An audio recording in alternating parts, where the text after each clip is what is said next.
not my buddy.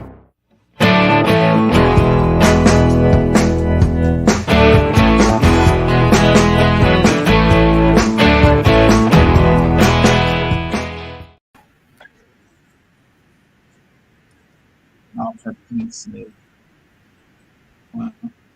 Well, this will be an interesting show, fellas, for a couple of reasons. One, it's going to be a lot of competition. I was telling Arnaldo, Jason, before he signed on, that Steve Westman is now moving to Thursday nights. In about an hour, he'll be streaming. I saw Wax was streaming. I saw Grant, Rock Warehouse was streaming. I mean, we started a trend. I'll be very curious to see who really stays loyal to the Surface Noise process. I see. Hold up. Chance, Johnny Carson, Buddie. You know, people are trying to step up on your game. You know, this is my views only. This is what I say to all of your competitors. Whoa, hang on. Oh, I'm off my filter. Hang on. You know, I've got the one thing they don't have is this. So listen, when it comes to the soundboard, undefeated, but we'll see what happens. You know, if we again, my views only. It does not reflect the host. If you want to go to their live streams and see some dollar jazz records, go. If you want to see overpriced audiophile records, you know, hang on, this feels like a rant right here, right? Mastered by award-winning engineer, you know, pressed at a, you know, praised, highly hyped up, you know, pressing plant, you know. I hear Westman is looking for some viewers, you know. Oh wow, what happened? Hey, that was kind of like a wrestling promo. Of course. If we would have got the mic right and we could have had some like smoke machines, it could have been a thing. Yeah, it would have been the Jimmy Hart, like put that crap on. Right. You know? Yeah. Except you're not in the gentries, right? I mean. Right. I mean, can you imagine? That was like his second life, you know? Like he was. Yeah. Like, yeah. He's like, really? So if I just act like this, like, you know. I found that was he on multiple Gentry's records? I did find him on one. Yeah, he was Gentry's the lead record. dude. He's the lead singer. He was a song, because he wrote a lot. So back in the '80s, not to get all wrestling on us, but he wrote several of those wrestling themes the wrestlers would come out to in the WWF. I didn't know that. Wow. Yeah. Doing it double duty. Well, we've got a whopping 5. So we're really 5 viewers. We're killing it. And here's the thing: it's the most important 5. Now, part of the problem, and I noticed this when I was logging in tonight, is I've just been swamped at work. So I did everything like this morning before I went to the office, and I guess I set this up for 8:05 in the morning. I didn't know this because usually when I do it, and it's like, oh yeah, you can't set it in the past. So I'm like, okay. So I would make sure to hit that PM. So I log in tonight, and I saw a couple people must have logged in at 8:05 a.m. And they're like, hello. One guy said, Dimebag Dave said, hope nothing's on fire, buddy. It's like, so, yeah, I'm just having a, hey, Marshall, what's going on? So, anyway, top-notch presentation. And then, obviously, Jose bailing at the last minute. And, I mean, listen, this guy. This is what happens. You start doing your own stream. Jason, you may do this to us eventually. Start doing your own streams. Oh. You've only got so much stream bandwidth. I can appreciate that. It's funny. All right. Well, this is Surface Noise. I want to thank everyone who is joining us in the crowded lanes of YouTube, vinyl community, live streaming. Concert Buddy here at the control deck. While we're here, the plane is in flight. Please fasten your seatbelts. The tray tables are okay to be exercised. I don't really care about that. I'm joined by some familiar faces. We're going to have an intimate conversation, and not intimate in that we're pouring a hot bath and having the lavender petals like I do when I clean my records.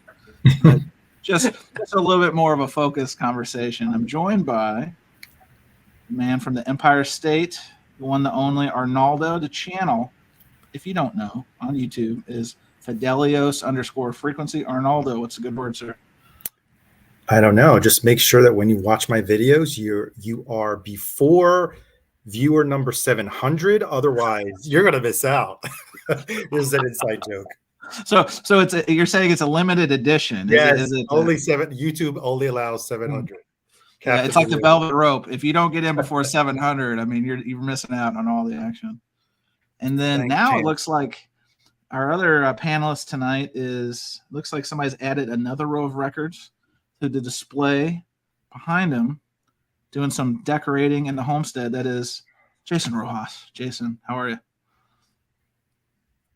You know, I'm doing good, Concert Buddy. Thanks for having me back on. You know, controversial figure. You know, it's hard to be a VC Karen, 5 Karen. You know, well, we got two VC Karens. Yeah, I know. I got to spread the love here. You know, us VC Karens have to stick together.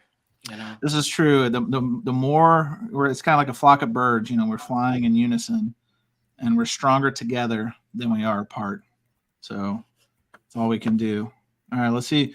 We're growing in numbers. Well, not really. We got Cesar. Hello. Good evening, gentlemen. I don't know who the gentlemen are. Maybe Arnaldo. But, you know, we got a couple VC Karens and Rojas and myself. And I said earlier, Marsha, one of the nicest ladies in the VC. Beautiful. Oh, Caesar is really infatuated with you. On our little private chat we have going on. Caesar says, look at that beautiful, all caps, holy guacamole wall behind Mr. Rojas. Impressive. Guacamole. I'm a big guacamole guy. when you have to compete with like Thomas Busk, you know, that guy. There is no competition for Thomas Busk. I know. Even though he thought System of a Down was a grunge record, I'm not going to hold that against him. But I will say that there was some concern about legitimacy there. Oh shit, you know. Oh, Tom doesn't even like live streams. High Rant District. Tom, what's going on, sir? Says the sunset is making me sleepy. See, it's part of a psychological ploy, is that if we get people to literally fall asleep during the live stream, they won't log out.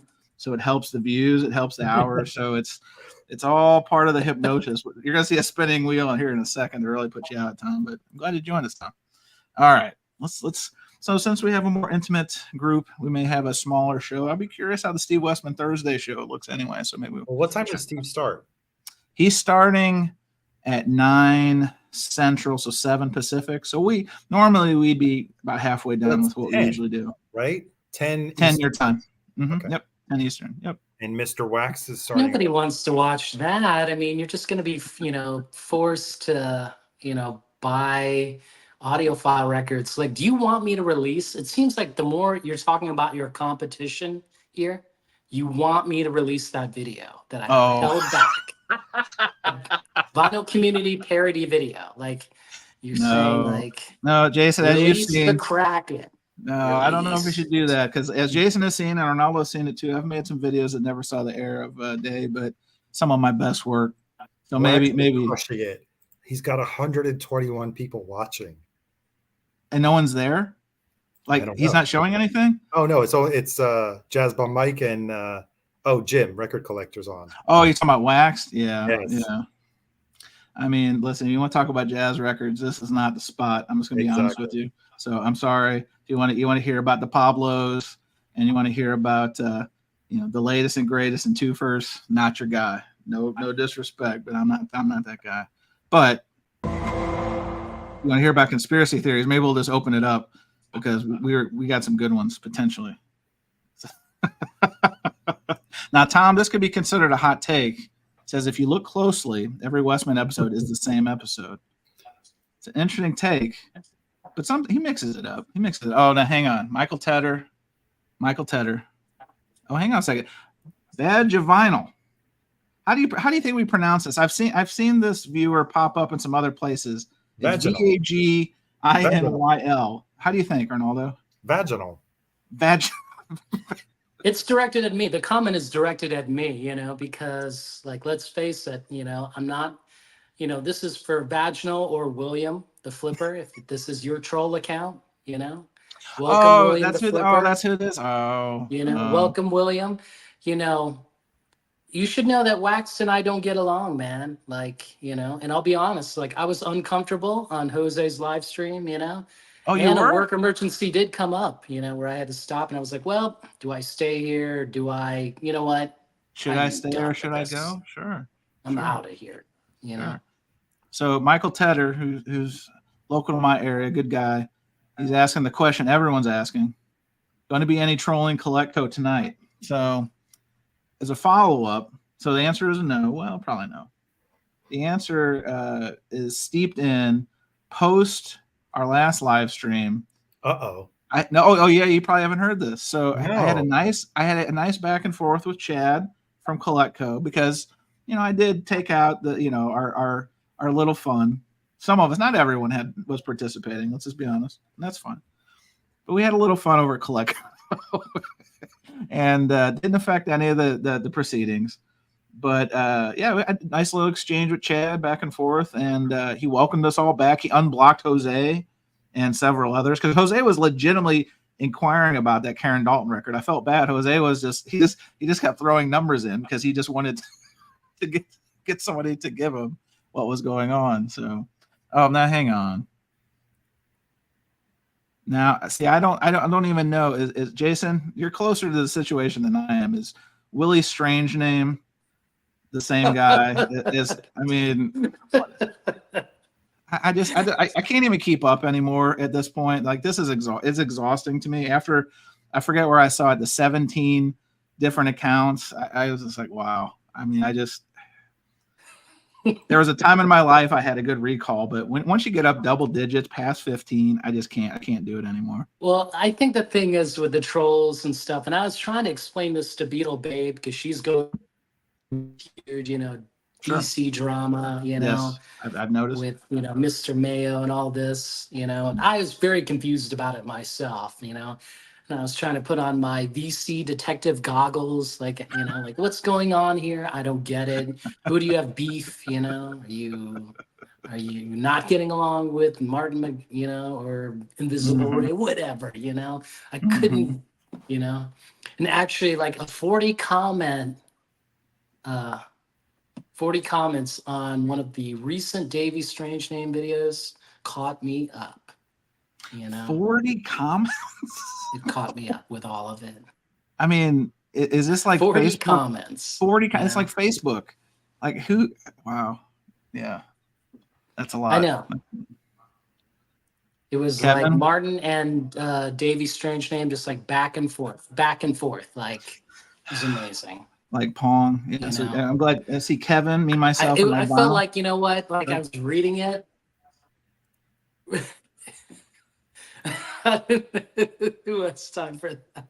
Yeah, Kevin asked the question. Everyone guess, who has time for that. Listen, and no offense to Jason, I've done this too. There was one video, I forget what it was, had 70 something comments, and by the time I got to about, I'm assuming 2/3 of the way down, I thought, boy, I could have done so many better things with my time than read whatever was being talked about here. It doesn't impact my life at all. So. Anywho, all right. Well, why don't we go with the presentation? See what's cooking. Let's go to show topic number 1. Let me clear this out. Boom, boom, boom. All right. So this is an interesting one, and I'm kind of a little behind in the sense that I made a pod only exclusive on Monday, kind of talking about this. Melinda Murphy did a video that I thought was interesting, and I'd heard some of the Billie Eilish commentary. She did an interview with Billboard talking about, the industry as a whole is. Maybe there needs to be a little more conscious effort to not make so many variants, cover variants, color variants, etc. More from a climate sustainability, and got me thinking. And I did a little thing for the pod. Go back and listen to it if you're interested. But it was interesting that morning that it came out. Then Billie Eilish, conveniently enough, dropped her new album, or at least announced it, with, last time I counted, 8 different color variants. So I don't know. Is that what's called mixed messaging, where you're saying the industry as a whole needs to make less of the same, and then you literally a couple days later drop 8 different color variants? So interesting. So we'll start with you, Arnaldo. What do you think about?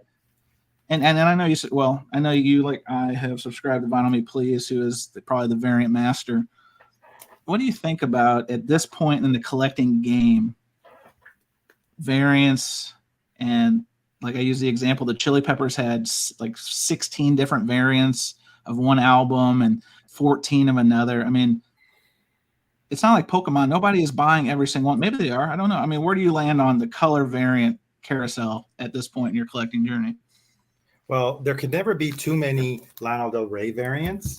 Well, I teed it right up. Yes, sir. Yes, sir. All right. So one, and I think I'm missing one, and one is in the mail. One got announced last week, and another. Oh, you're talking about the festival one, right? Yes. All right. So Arnaldo's gonna. I forgot now. This is the latest album. What's the album called? Did you know that there is a tunnel under Ocean Boulevard? Boom. All right. So we're gonna count together. We've got one. Oh, we've got two. I've never seen that one. I've never seen that one either. What is that one? It's a green cover. What's the? You know, I don't remember. I should have labeled them. There's so many. All right, we got two. We've got three. Is that the Jose favorite one? No, there's the Jose favorite one. Oh my gosh, one. we hopefully no children are watching. Let's get through that one real fast. There's the Target variant that I do not have, which is very similar to this. It's just black and white. Okay. With the red lettering here. Sure. And then there's the festival variant. So that one's in the mail. I didn't get the Target variant.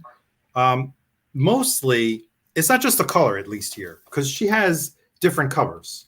You know, one thing is giving us the same cover, and even the rear artwork changes. You know, they put, or she puts, a little bit more thought into creating the variant, so they're all different.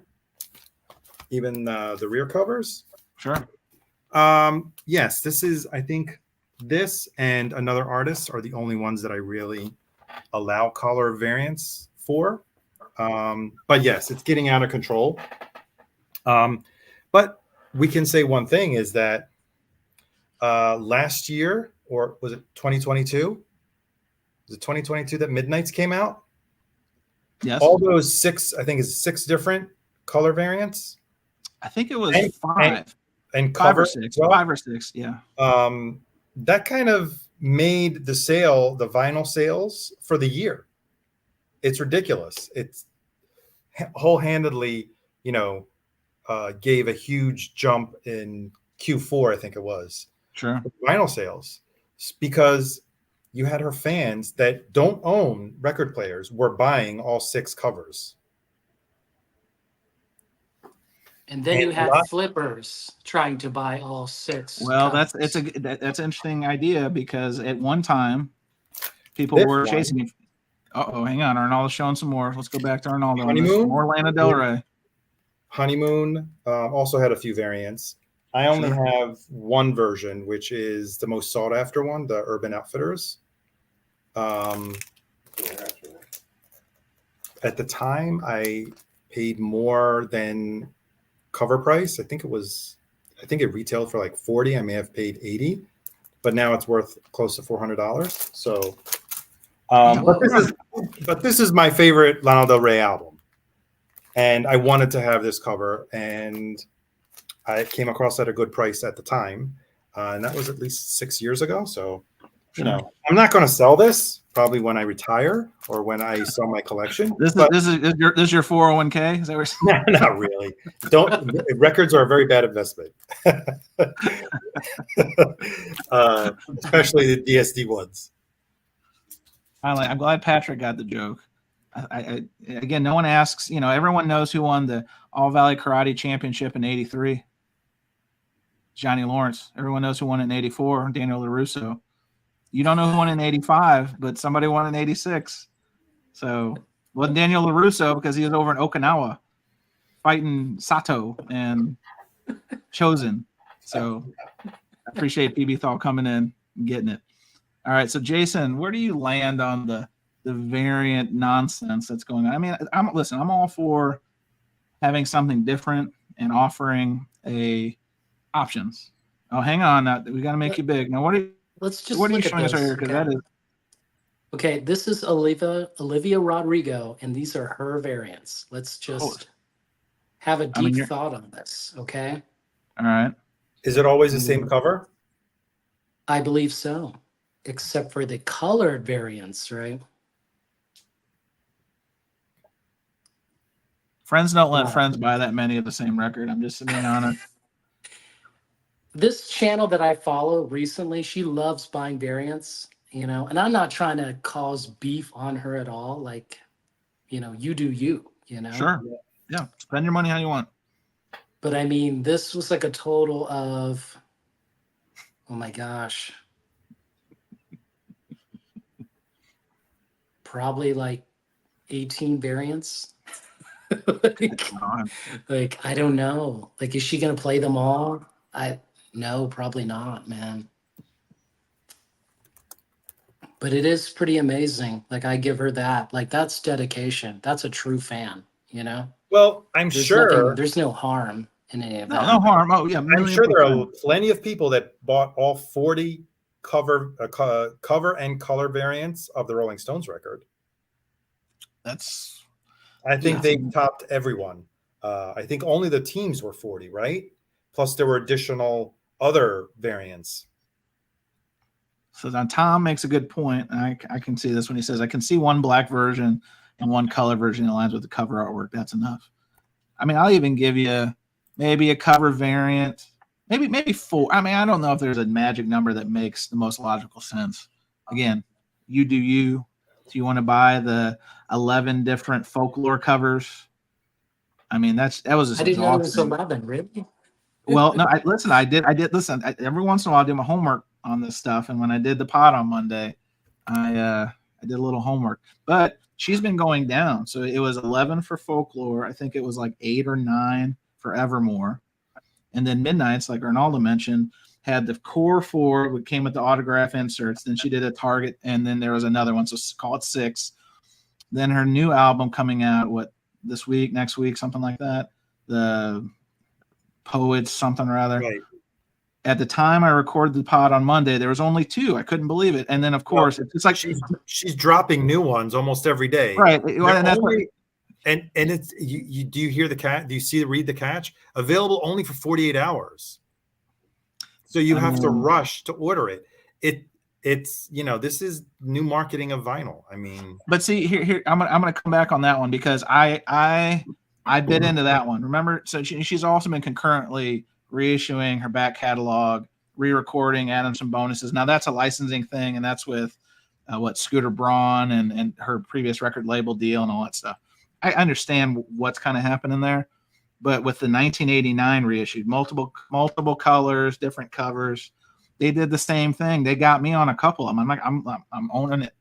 They said limited time. You've got till like Friday, and so it was the 1989. Oh, 1989 re-recording, right? And it totally worked because it was a sales tactic, a marketing tactic to convert, and it converted me on 3 of the 4. And by the time the 4th one, I was like, it's going to be around because you can still get it. But anyway, I digress. I don't know. So Jason, if you can I just say one thing? Yeah, of course. How different is the color variant tactic from putting a record inside a box and putting a leaflet and charging $150? You mean on Clarity vinyl? You mean recorded from a tape? It's always the same color. It's always the same color vinyl. This is true. It's always the same. But they're marketing ploys made to make money, whether it's because they need to recoup a lot of money for advances that they paid, or because they're greedy. Either way, it's still a marketing. Or all the above. Or all the above, or both. I work for a label. I know how it works. Right. So, it's no mystery. And if you've been in this game long enough. Yeah. Of course. It's the artist, at least on my label, the artist still has a say. If the label wants to do 4 different variants and the artist were to say, no, I really only want 2, maybe, I'm sure we'll be fine with that. Sure. I don't know how it works in other labels, so But let's pretend for a second. So let's go back to that Chili Peppers example. Unlimited Love. So they dropped 2 albums in 2022. Unlimited Love in the spring, and then Return to the Dream Canteen in the fall. The first one, and my local friends, my local shop owner, we made a running joke of this. I mean, we counted 17 variants of Unlimited Love. Now, they had a record store day silver cover. I mean, some of them make sense. You know, you want to have something a little special. They had a Lakers colorway, so one purple, one gold, that kind of stuff. 17. I like the chilliest. I'm not shitting on them. I know Frashante was back. I like the album. I know a certain YouTuber in the Pacific Northwest took a giant dump on it, but, you know, taste is relative. But 17.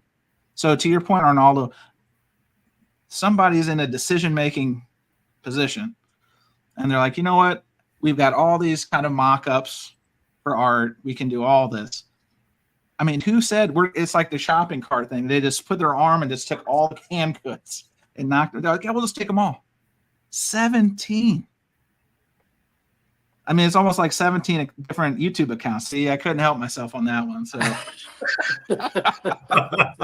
not intentional, but I just, you know, the third time I said 17. So, you know, I'm messing with it, William. But then they followed it up with the second album in the fall. I think it was 14. I mean, it was not as many, but then here's my favorite part. And this is part of the game, a recycled vinyl.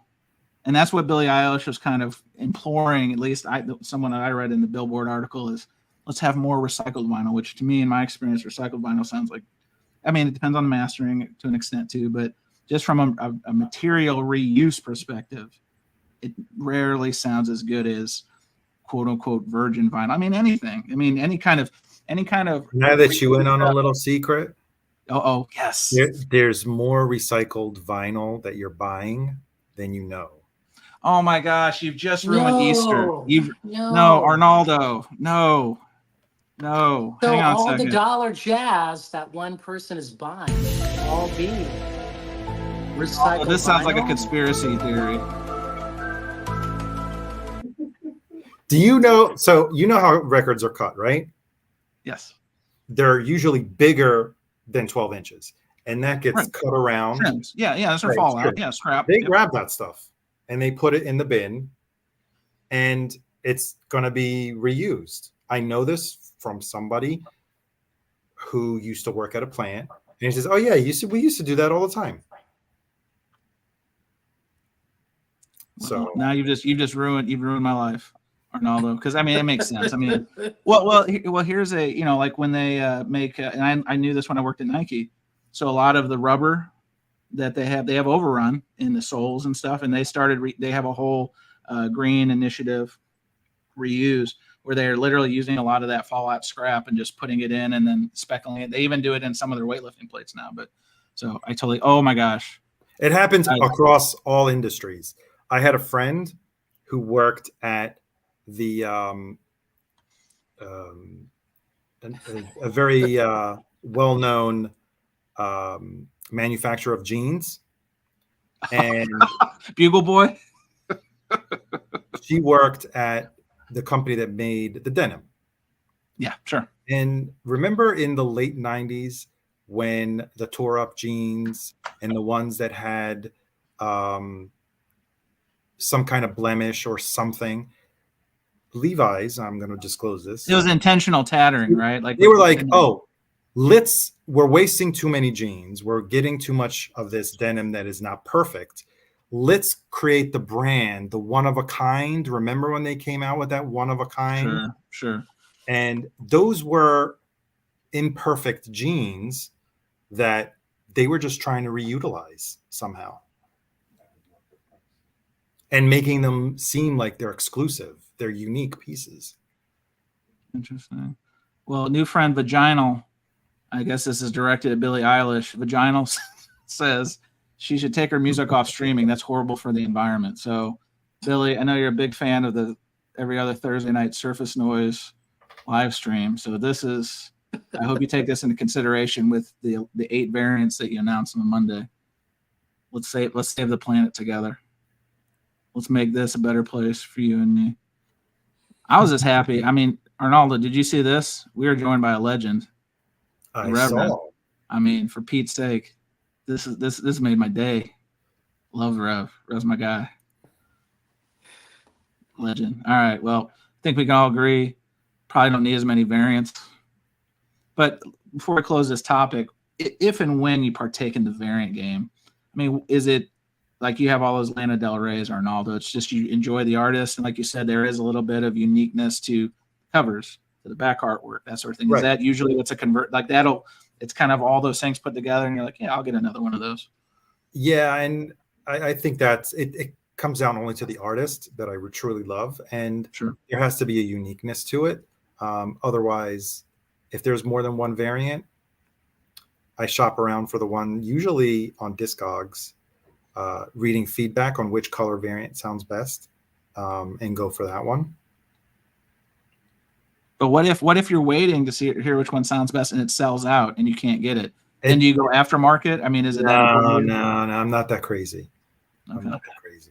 So you're not like one of the panelists who will not be named out loud, who was scared of the Pearl Jam Vinyl Me Please Yield reissue when it was announced, because it was going to be the first release out of the new pressing plant. Turned out it wasn't, because the pressing plant was delayed, and so they didn't buy it. And when they found out that Furnace was making it and tried to go back and buy it, it was sold out. So then they recently paid $20 more in retail to pick it up. It was not going to out anybody, but it happens. Was it worth it? I hate to say it, but no. Well, it's funny you say that. I recently, what did I get last week? I forgot what I got. It was done, or 2 weeks ago. It was done at Furnace. Yeah, so I do think it's important to acknowledge Breakfast King of Loyola, because we do talk about the Illuminati sometimes on this program, and he says a lot of virgin vinyl was sacrificed during the eclipse. Now, we can neither confirm nor deny, but I think based on the underwhelming results by a lot of people, we were talking about this before we came on, about the eclipse, and in some parts of the country, great experience. In other parts, it wasn't mastered properly. So, it wasn't pressed on 200 gram vinyl. It wasn't pressed on clarity. Well, they misled a lot of people when they said, "Oh, you'll be able to see 90%." Here, I'm thinking you hear 90%, but 90%, I mean, 10% of the sun is still daylight. So, yes. And Cesar is right. The Pearl Jam Yield, the 45 RPM, sounds just like the 33 reissue. So, live and learn. But, hey, no seam splits. No seam splits. See, my friends at Plaid Room Records always take care of me, because it was a sealed copy. I asked them to open it for me. They put it in new sleeves, everything. So shout out to Sarah and Plaid Room Records. Always takes care of me. Always takes care of me. All right, let's move on to a new topic. And this is one that I was kind of texting with the guys earlier this week. I kind of was thinking about picking up, that new Cars audiophile Rhino. Was it Candio, I think it is.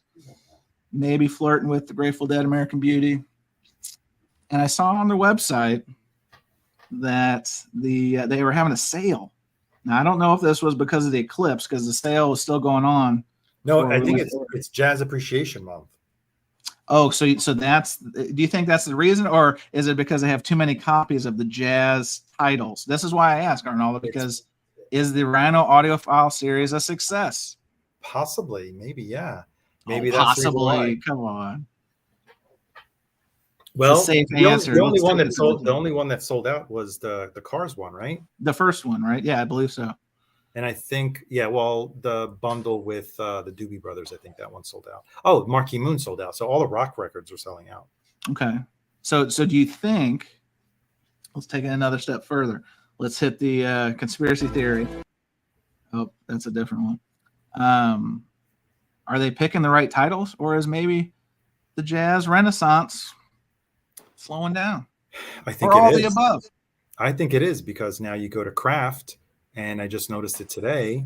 You buy two or more, two, and you get 20% off. You buy three, I think you get 30% off on jazz records. So now we're not gonna have any more Pablo jokes. Those the Pablo jokes didn't land as well last week as we had hoped. But I will say, listen, I like a deal. And when I saw that it was buy 3 get 1 free on the Rhino website of the jazz titles only, I can appreciate that. But unlike years past, I did not convert. I did not take advantage of that deal. So Jason, with all this new information I'm sharing here in front of you, and when we text earlier this week, do you consider the Rhino Audiophile Series a success so far? Uh-oh. Is it Prop City? Hang on, Prop City. Here we go. Boom, making you So big. here we go. Oh my gosh, I we've got chose a the wrong customer. one. Holy shit. Wasn't supposed to choose this one. Oops. Now I So what are you holding up? You know, we have a lot of visually impaired people who watch this program. So I'm holding the Rhino Cars Candio, and then I'm also holding the Rhino Van Morrison, the what is this? His band and the Street Choir, which, you know, it's an okay record. It's not as good as Moondance, in my opinion. Of course. But so far they do sound pretty good. You know, like this one sounded a lot more, you know, detailed and clarity, better than.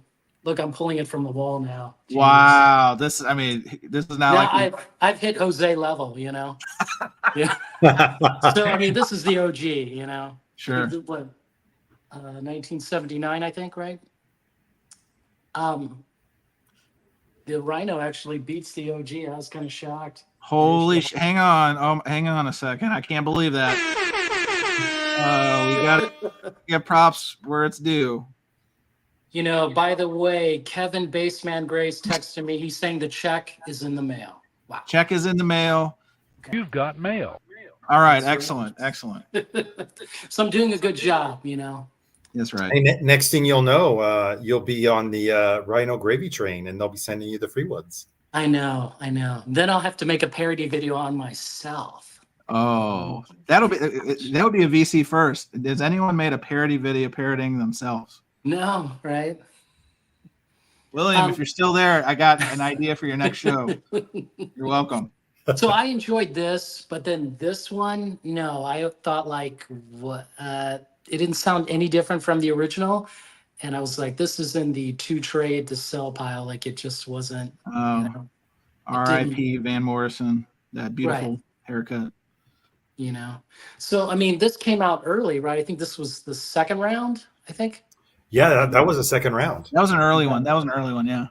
So before the critique, you know, like, are you actually listening to, you know, comparing records before you cut it? Do you know the record before you cut it? You know? I want to give a shout out. Disco Devil says, no one will ever reach Jose's level. Now, Jose, don't take this the wrong way. We got some dirty language. That motherfucker pulls out records in his sleep, and that's probably accurate. Because, I mean, seriously. Right. So to Disco Devil, like, hi, Alex, big shout out. But I don't have any Adam Sandler records. I don't have any Rodney Dangerfield records. But you know? Go ahead. You have it handy? Show it. You got to show it. Oh, yeah, of course he has it handy. You don't have Rodney Dangerfield. You don't have Adam Sandler, but you do have? You have the original king of comedy. Yes. Yeah. Do you want me to get it? Yeah. I'm going to read. Wyoming Dave is trying to start some controversy. He says, no offense, guys. I'm not a big fan of Van Morrison, but if you are, no problem. Dave, I can't believe you're going to besmirch the treasure that is Van Morrison. Did you see that guy's haircut? But for all the Jose haters. Jose haters. Gallery, Hashtag Jose haters. This one's for you. Okay? Holy sheep shit. Okay. Look for at all you VC, you know, curmudgeons and, you know, fragile egos, I hope you can take a joke because this guy can. Wow. You are disgusting. I mean, Jason, when I see you in a couple weeks, I want to touch the Michael Fremer record. I don't know if I want to buy it. You know what the reaction is? It's this. No. Oh shit! Was that the original DAP? Remember that thing? The kids were doing. What do they call that? Where they put their face in their armpit? DAP? No, that's not DAP. I'm such an old. But that looks like that's what it was. Whatever that was. DAP. Walter. Is it? Yeah, where they do this nonsense. Yeah. Right. Yeah. No. No offense to Adam Sandler. But yes, to Michael Fremer, Caesar, you speak for the rest of us. Now, Rev Carl says, I can't believe I'm watching this stream. After following Chance a strong recommendation for STP's core, there's 88 cents I'll never see again. Listen, you should never buy records recommended by people on computer screens or TV screens. Best advice I can give you. But if you're going to spend, was it $60 on the analog productions version? It's a good spend. I'm just saying. KRWD, hi Chance, Jason, Arnaldo. You could scare off rodents with that Fremer photo. LOL. Accurate. Right. Waiting for you don't think that's been tried. I mean, come on. Waiting for the Acoustic Productions comedy series, coming soon. Now, Patrick's down nice. It says Walter is the pop culture oracle. So shout out to Walter. Came in clutch. Appreciate it. All right. Oh, hang on. Now, BK says Madonna stole that pose from Fremer. Very possible. It looked like a Vogue type of movement. So, Michael Fremer is not only an ace reviewer, but also an ace dancer and an ace comedian. So beautiful. Can't get enough. All right. Did we beat this topic to death? I think we have. Let's move on to the next topic. But we are anxious to hear the May announcement, right? I think we are. Right? I think we are. Be ready with your mouse. You better listen. You better wear your brown pants. That's all I'm saying. You better wear the brown pants. So when that happens, then I'll make a parody video on myself for that release. How about that? Wow. Strong. You heard it on the Surface Noise live stream, right? Maybe I will put a fedora on, right? You see where this is going? You have a fedora? Now, and then do the whole act. So it's basically Fremer playing Mazzy, and then I'm playing both of them, but then I just break that fourth wall, Bam. Now, Jason, how do you respond to this? This feels like a weighted charge. First of all, shout out to Johnny L. What's up, Johnny? Good to see you, sir. The PB Thal coming in. He says Jason is getting Mazzy-like, showing that Fremer record like it was a replacement. I mean, if the shoe fits. Am I not Patrick? Hey, Patrick, how's it going? Am I not getting enough cred here? I'm showing this damn record. The one of one. I mean, Jason has sold at least 3 other copies on Discogs to impressionable young men and women who have stumbled across this program. So you're welcome. You're welcome. Wait for the color variants of this one, please. Wyoming Dave is really controversial tonight. He says, Mikey Banana says, shit them pants. Dave, it's potty mouth. Where have you been? Take off for a couple weeks and then come back with the potty mouth. Look at you. Unreal. Now, Cesar, this is a fair question. Cesar is asking the question on everyone's mind right now. Who's announcing what on May? Stay tuned. Stay tuned. That's all I can say. That's what we call hashtag deep tease. Now, let's go on to this last topic. And this is actually a topic. I'm glad you brought this one up, Jason. Because I'm kind of changing my tune, and I'll get to it in a second. So the question is, how important are record shows today? So, Jason, I'll kick it off with you because you threw this one into the ether of topics. How do you please to these charges? So let me tell you a story, okay? Vinyl Piper. Story time requires this. Okay, Vinyl Piper was in town, and he contacted me, and I was like, of course, we can meet up, sure. Like, what do you want to do? And he's like, look at records. Gotcha, Done. I'll see if I can leave work early on Friday. And I was like, what do you want? Do you want rare records, or do you want dollar jazz records, or, cheapo records? He's like, no, I want that rare psych shit, that psychedelic music. Right. Hang on. Shout out to Vinyl Piper. This is the official soundtrack of Vinyl Piper. There we go. All right, go for it. Continue. So I took him to Antone's. Like, that's the only place where I know that the wall is impressive, And of course, it is expensive. But if, one of the co-owners is around, maybe we could work a deal, And that's what happened, We went in there, and he was just like, this is the place, And he was finding good stuff, And it's my first time meeting him. So, like, I only spoke with him maybe on the Rachel Ghost show a little bit, and then on Instagram and stuff, but we hung out. We had a great time, Good. And so this leads to the record show. He was like, what are you doing on Saturday? I'm like, just chilling. And he was like, how would you feel if you want to go to that Dallas record show? I was like, oh, I don't know about this, you know? Like, I should save up my money for, Austin and the record show then. And he's like, come on, I'll drive. And I was like, okay, sure, let's do this. And he had to go do a work thing up in Dallas, but that was later in the afternoon. Right. So we went to the show. We met up with David Bianco. I had a great time. I actually found some records. See if I can show them. Do tell. I think some of them might be on the wall. Let's see here. Can I get the picture in time before the dead air? Yeah, I can. So let's see. Okay. So some of these, I remember seeing this in this picture. So you got here's Little Richard. Nice. You got Sam Cooke. Chuck Berry.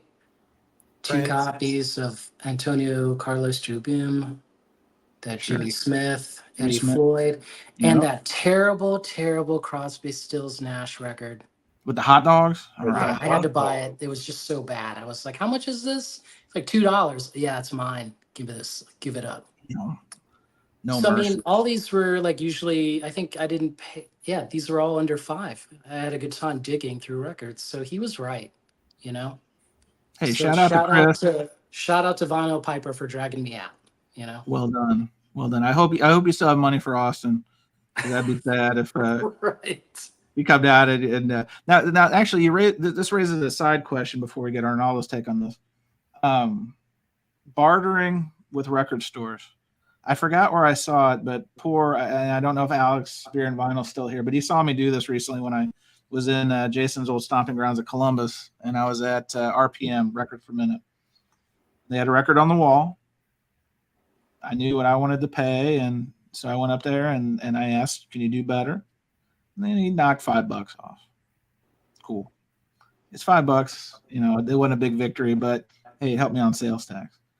So Alex made the comment at the time, can't believe you're shaking down my local guy. I was like, hey, I don't do this often.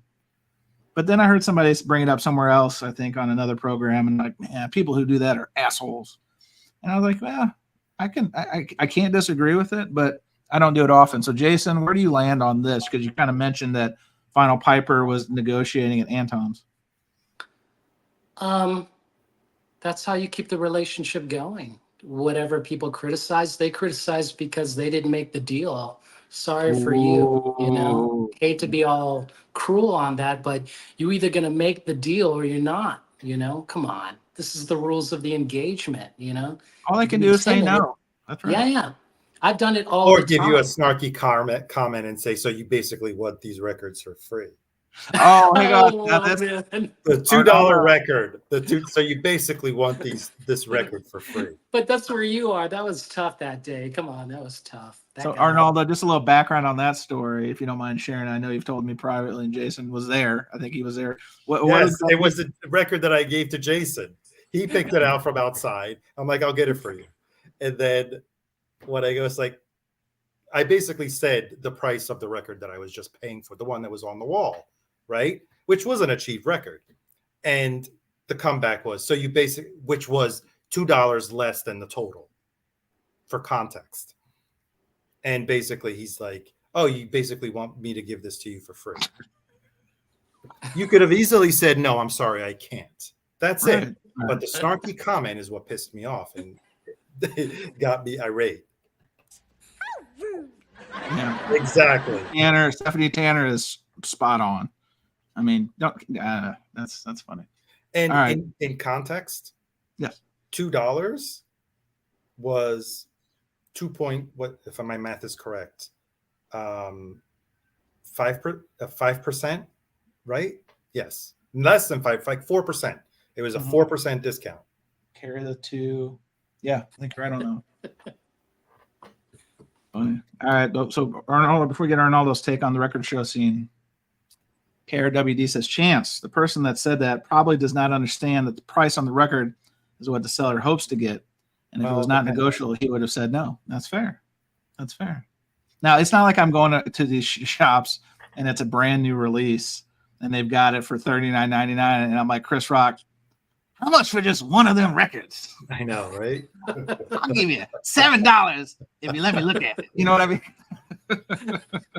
You know, you went to RPM Records, which is like a good store in Ohio, Columbus, Solid store. Ohio. Yep. If you had the original owner, Steve, he may have like, just jumped on the counter on you. Whoa, he would have attacked me? Oh, Yeah, no. he would have been like, what do you think this is? While jumping midair, And then you would have been like, I know Jason Rojas before Jason he Rojas. And then he'd be like, oh, yeah. Let's do that discount. I honor it. Yeah. He I'm would going to play have. the Rojas card one of these days. You watch. So Alex is also adding another piece of the story I failed to mention. It says Concert Buddy is failing to mention. He tried to do the same thing at the pizza place next door. Now, look, we thought we were getting a lunch special. Okay, come on. It was a collective decision. The three of us were bamboozled because apparently the lunch special was off the table. So, and see, he backs up. Rojas was right. Steve would have kicked you out. So, listen. I have like I was going to that guy's store when it was called Sour Records in Westerville, Ohio. Man, like that guy, like he, the funniest story is like I would go back in his $2 bin and like dig through records like all day long. And this one lady came like, I'm looking for this like Billy Joel record. And he's like, it's not here, but it's probably in the back room. And then he looks at me, ask him. He probably knows where it is. And I was like, Struggle. So Flaming Groove Listen says at the KUSF record swap. Is that the one that was just in San Francisco? The Mazzy and all the Cocoon? Patrick, you were there, right? There's a Cocoon reunion. I saw the picture.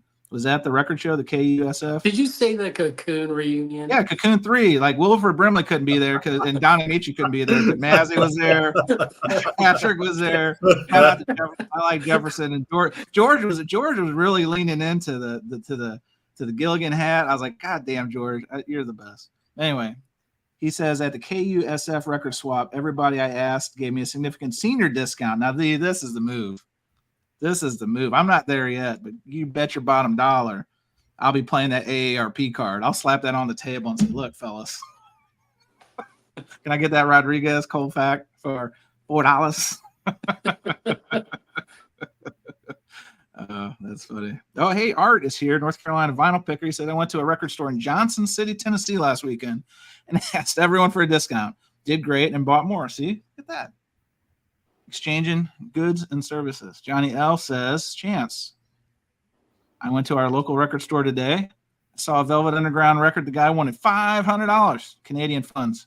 The guy is nuts. This guy overcharged on his records. Johnny, you can drop names. We are all about making enemies on this program. So if we need to call out bad practices in the North, we'll do it.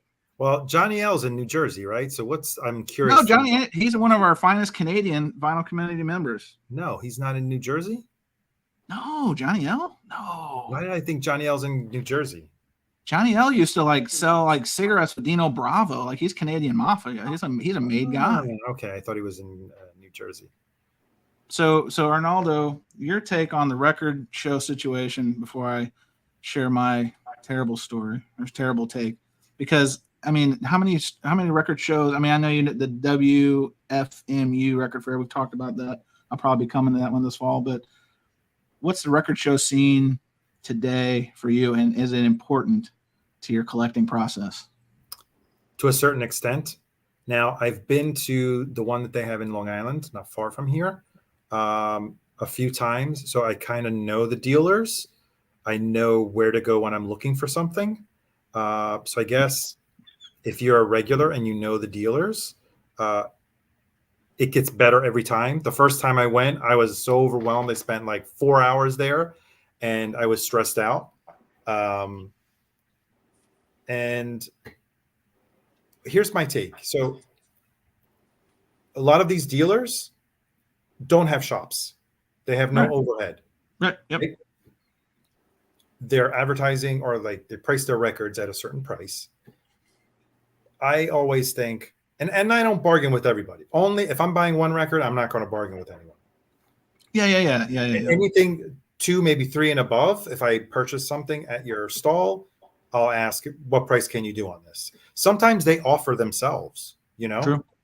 They look at the prices there. I don't even ask anything because they know me. They've seen me as a repeat customer. They've seen you on YouTube and they know the sheer animal magnetism channel. But they don't have, if they were to sell the same record on Discogs, right? they'd pay seller fees and taxes and all that other mumbo jumbo, right? Does it cost them to knock off $5 on a $50 record? Not a lot.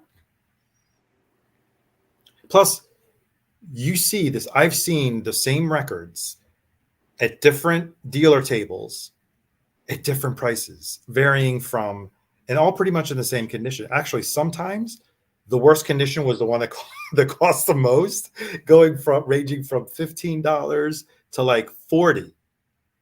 So, you have a choice there at the, and they're not like really sought after records, or records that are pretty popular.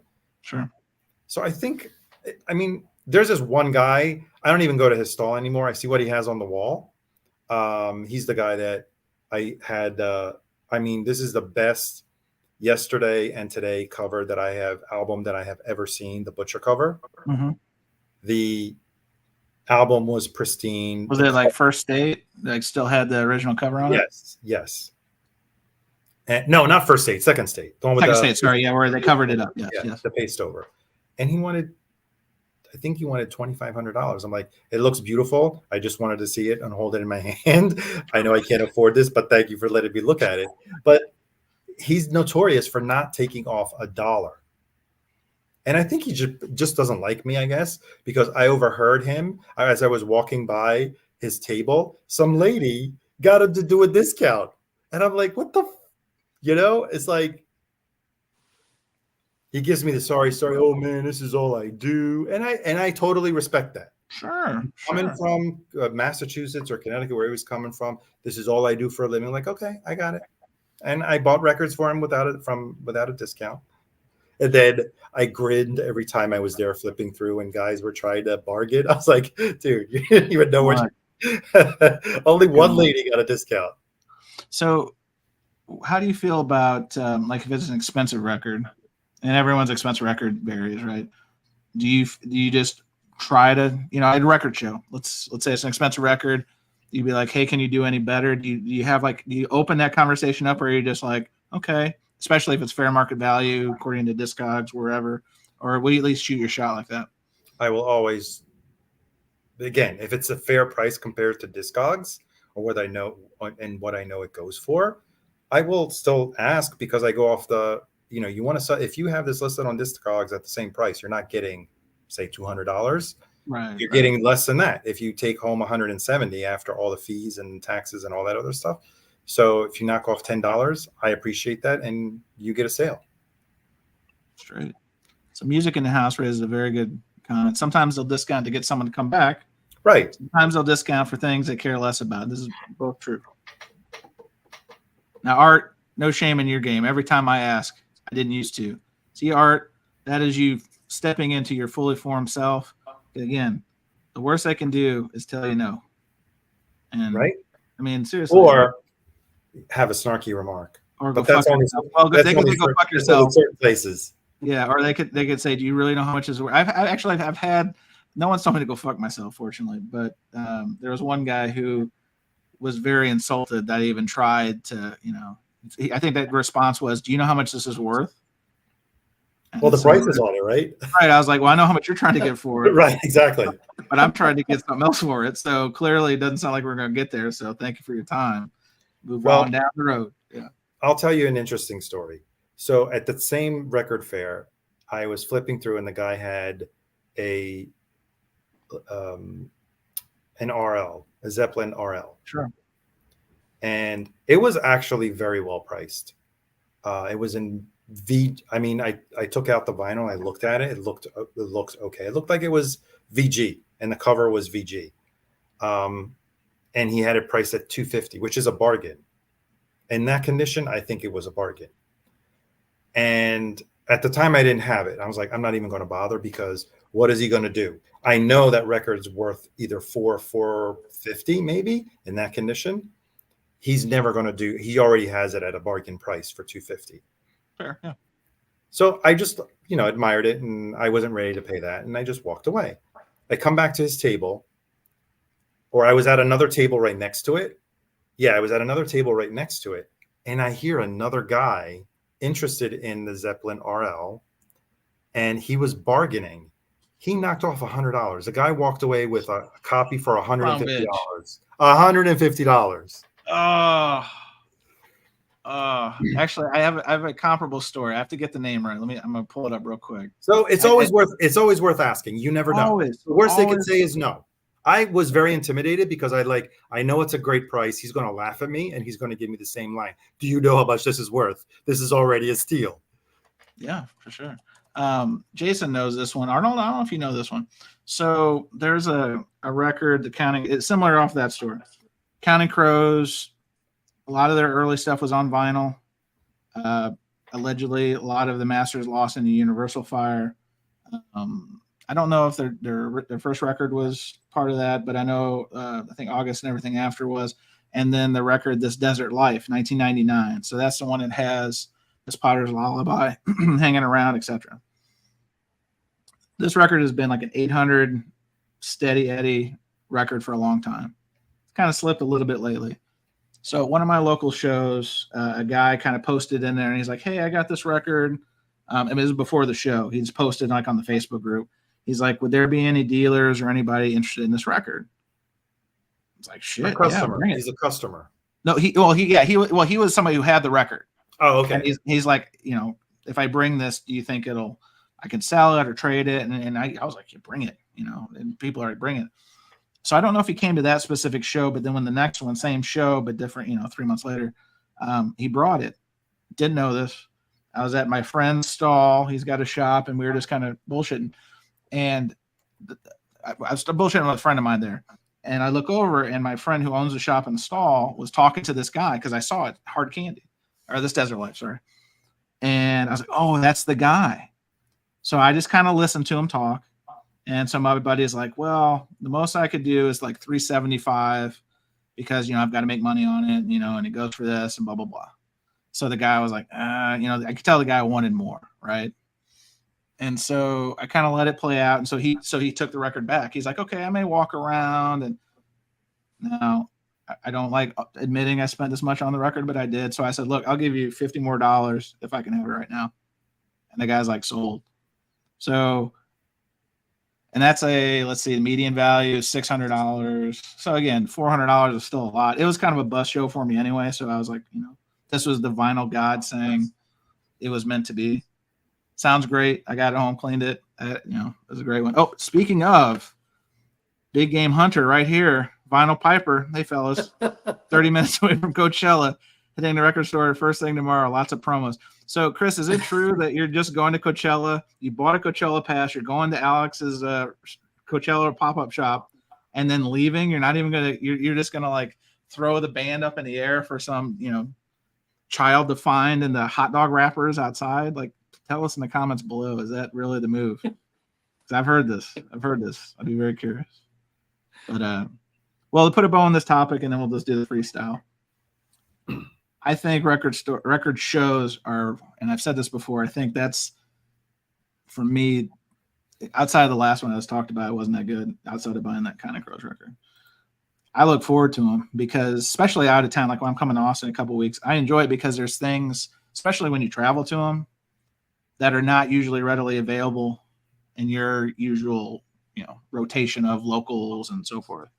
Case in point, when I go to Austin, there's a lot of country records, Tejano records, things I just don't see. I mean, George Strait, like Water Tap. Yeah. Oh, look at you. Nice. Yeah. So Willie. People are talking in the peanut gallery about early Willie Nelson. This is one of my favorite early Willie Nelson records, Hello Walls, Mr. Record Man, One Day at a Time, and Hello Walls. This is an amazing record. I like that early Willie. But no, record shows are fun, I think. I mean, just from it doesn't mean I'm buying them, but if I see some really rare records, it's really cool to see. And I'm sure you guys can empathize with this or relate to this. Like, it's cool seeing that still sealed, butch cover, whatever. Like seeing those pieces that I'm not going to pony up for, but still cool to see them. But what's that? There's that one, the guy in LA, or it's not the guy. He's at Austin, but he brings in like basically museum level pieces. You know what shop I'm talking about, Jason? Record Safari? No, not Al. Alex. But the name will come to me at like 3 a.m. Are you talking about permanent records? No, not Lance. Not Lance. No, not Lance. Lance. Not Lance. No, YouTube sensation Lance. He started the channel. Everyone started a channel.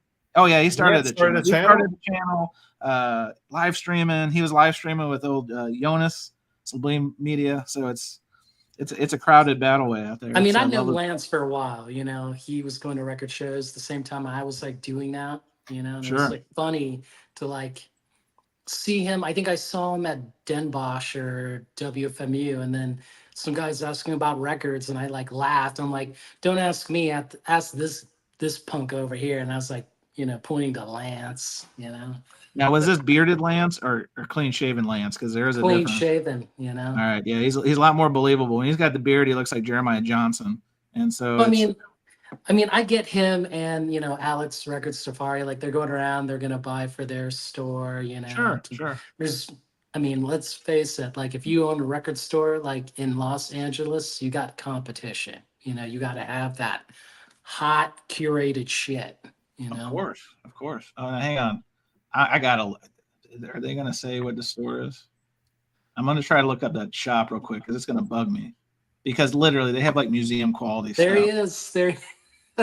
Oh, look. Oh, Arnaldo. Man, you got a picture of Lance. Look at you. I like it. He's a nice guy. He was shopping at WFMU. Did you see him there, Jason? I spoke with him because we saw each other like in Den Bosch. Like, you know, I've seen him for a while. Like we know of each other, you know. And no, he was shopping for the store because the amount of records that he picked out was impressive. And the guy gave him a great deal. Rockaway Records. Oh, Rockaway. Man, that store is it's kind of nuts. Yeah, I've never been in the actual brick and mortar when I've been out in LA, but I've seen their stuff online. I've seen, like I said, I've seen them in Austin when they set up shop. It's museum level stuff. Anyway, killed this topic too. Well, let's wrap up this and we'll freestyle for a little bit and then maybe call it a day. But I want to thank my guests, as always, my steady eddies, my ride or dies. Arnaldo, if you don't go to the channel Fidelius_frequency, what are you doing with your life? Help this guy. He just had a video. The YouTube kamikazes, the Illuminati have stunted his video at the 700 mark. 700 mark. Figure it out. We've got to get the vinyl sleuth, the vinyl detective, whoever's out there can help us. Arnaldo, thanks for joining us. Thanks for having me, Concert Buddy. And then Jason Rojas. It's always a pleasure. To the most controversial, the Geraldo Rivera of the vinyl community without the broken nose. Jason, thanks for joining us. Concert Buddy, thanks for, you know, getting me back on here, you know. Like, us Karens got to stick together. 5K Karens for life. Excellent. All right. Freestyle it is. So my question for you guys. You're going to Austin. Are you Jason's already there? Jason is on the ground. Right. Are you going to the record fair? Are you guys bringing any hot pieces that you're done with and you're going to trade? So great question. Normally this is not my tactic, but Jose, my roommate, Jose Moreno Ron, was smart. And Jose, I don't think Jose watches these back, but Jose was walking around and he had records from his label. So I told him I should, but he had a little box that looked like he had like a pacemaker jumper in it, you know, like he needed it on his person at all times. It was a little like record case, like it looked like a satchel. And he had records to trade. And I was like, you know what? That's a very novel idea. And I think, Jason, you brought some to Den Bosch too, right? So I may employ this tactic this time. I've got a crate, and I won't bring them all, but I've got some pieces that it would just be easier to trade them or help soften the blow on like an expensive record as opposed to trying to list them, sell them. I don't really do the auction scene. So I think I may take like 4 or 5. What about Jason? What do you think? Jason, you're experienced in this. What's the tactic? Do you go to the dealer Teach us. who has something that you want? Or do you just get rid of the record first to cash in at the dealer that you know is going to take it? No. I don't even know. So we'll back up. Like when I went to Den Bosch, Jose offered, you know, like great advice. Bring 10 records that you think will, you know, be able to sell or trade. He was right, you know. So if I would have brought this rare well, we could do this one. This coveted I'm on jazz Jamal, record. baby. Yeah. I'm on Jamal, The Awakening. Everybody wants this, you know. I Dusty don't know Groove why. just had it and I missed it. I was really pissed. You know, I don't know, but this is a coveted one. I actually think the one before it or after it, Tranquility, is much better, but you know, to each their own. You All know, right, fair enough. Fair enough. but I could bring this at Den Bosch and people would be hungry for it. Now, it's all about the records that, again, people are hungry for. That's what I would bring, you know. At that time, I also brought that signed Taylor Swift record. People in Den Bosch could not handle that record. They were Sure. like, no, no, no, Jason, breaking my heart. No, no, no, no, you know. So that was the wrong record, you know. So again, you need to bring ones that are like hot. You know, this one's hot, you know. Yeah. Like we can do on my wall, like Moby Grape 69 white label, not as hot. But James Mason, this funky jazzy thing, like the guy worked with Roy Ayers. This is, my man. you would bring this. Yeah, the cover is VG, but this thing's hot. Yeah, it looks like there's a blood transfusion on the opening there, Jason. I don't know. Right. Or somebody put their coffee mug on it. I mean, I got this, you know, and I'm like thinking like, cool, I got it finally, you know, like, damn it. I saw this for $1 in 2003 and I didn't buy it. What a mistake, you know? But you know, this is a hot one, you know? Everybody knows if I would have brought this Fela Kuti, right? Yeah, the cover, I mean, you're not going to get Nigerian presses falling from the sky. No, that's accurate. But this one, you know, people want this one. This is like my personal favorite one, you know? I mean, I don't know about the Planet of the Apes cover here. It's kind of scary. It's scary, but it's cool as shit. So, yeah. Dr. Zayas proves. So, I mean, it's depending on the market, you know? And like I originally had 20 records and then I whittled them down by looking on eBay, Discogs, you know, and then coming up with 10, you know. And how many did you come back with? I think I only came back with 4 or 5. Now, did you trade them or sell them? I sold that Pharoah Sanders for sure, that Indian Navigation. That thing was hot. But there were 4 other dudes selling that record, you know? So it was kind of tough. But because Michael 45, you know, his connections, I got to meet a lot of dealers through him and then talk with them. And then one of them bought the record from me, you know? So before I let up our guest, we have a guest waiting backstage, Potty Mouth. We got a question from CJ, Professor Jazz Noob. He says, why is that so floppy? Jason, you want to take that one? This one? Hey. Here he is. Here's Potty Mouth, Wyoming Dave. I'll put you on mute, Dave. Keep it up. I mean, Nigerians are going to use like a full cardboard, you know? That's why it's, you know, flimsy. Well, you know? you raise a good point, Jason, because it's not just the Nigerians. We got one. So this ain't no acoustic productions dance. Definitely floppy. Wow. Limp is the move. So I'm gonna make myself big. Watch this. Boom. Oh man. Boom. So this is a Brazilian press, and it's so weak. I mean, the cover is made out of basically paper mache. It's that flimsy. Paper mache. I put a stiffener in the back, so you know what I mean. But I mean, don't see these in the U.S. that often. So when I saw this at Old Signal Records, Chi-Town. Didn't we see that one at WFMU, the table that you brought me to, Jason? Yep. That one guy that had all the Brazilian stuff. I like how Concert Buddy here is trying to, like, you know, show off. Let's just go deep here. Let's just go deep.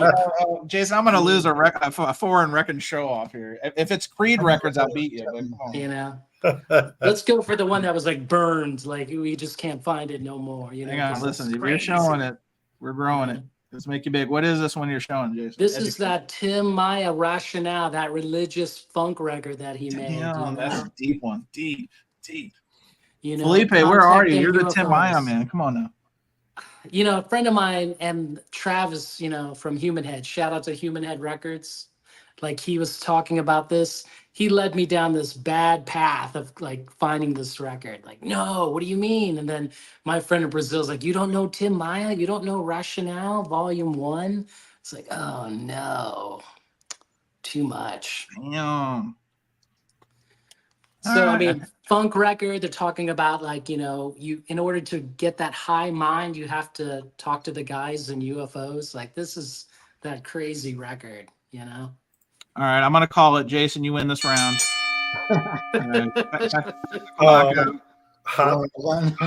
Hot take. Patrick abandoned us to be on with Steve Westman. Don't worry, I'm looking at this. I'm taking notes on all the deserters. John Bandy's there. Joe Marino's there. You don't think I'm taking names and holding grudges? You don't know Concert Buddy that well because not only do I dox people, Michael Tedder left. Michael Tedder's over there. Michael, you're my local guy. You bastard! I can't believe this. There's loyalty. I see Harry's over there too. Wait till the deck party in Seattle. I'm gonna take the biggest shit in Harry's freaking bathroom because I see him over there right now. I'm gonna eat so many carbs the night before, and I'm just gonna unload this poor plumbing. So if you're on the Westman channel right now, again, these are my views only. They don't represent the panel or the host, Concert Buddy. Thank you, Jason. Now I'm going to put on my Jimmy Hart. Michael Tedder's showing you up. He's showing a Peter Tosh record. Pull out the turquoise Zeppelin. Come on. We need to go. Michael Fremer, we need to go through the Rojas greatest hits before I have to hit this one. Michael's still here. All right, Tedder. Good. Thank you.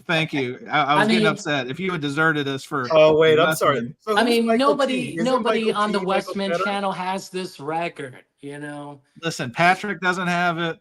I like Josh. I've bought an expensive record from Josh at High Fidelity. He don't have it. Michael T in Seattle. That's who you're. Oh, sorry. I thought that was Michael Tedder. No, Michael Tedder. Sorry, is, Michael. Sorry. Michael Tedder is 72% better looking than Michael T. No disrespect, Michael T in Seattle, but I've met Michael Tedder, and Michael T is no Michael Tedder. I'm just saying that. Okay, sorry, Michael. Oh, hang on. Michael Tedder does say if I go anywhere, I'm going to Coletco. Well, I wish you luck. I hope you've saved your shekels because you may find some expensive stuff.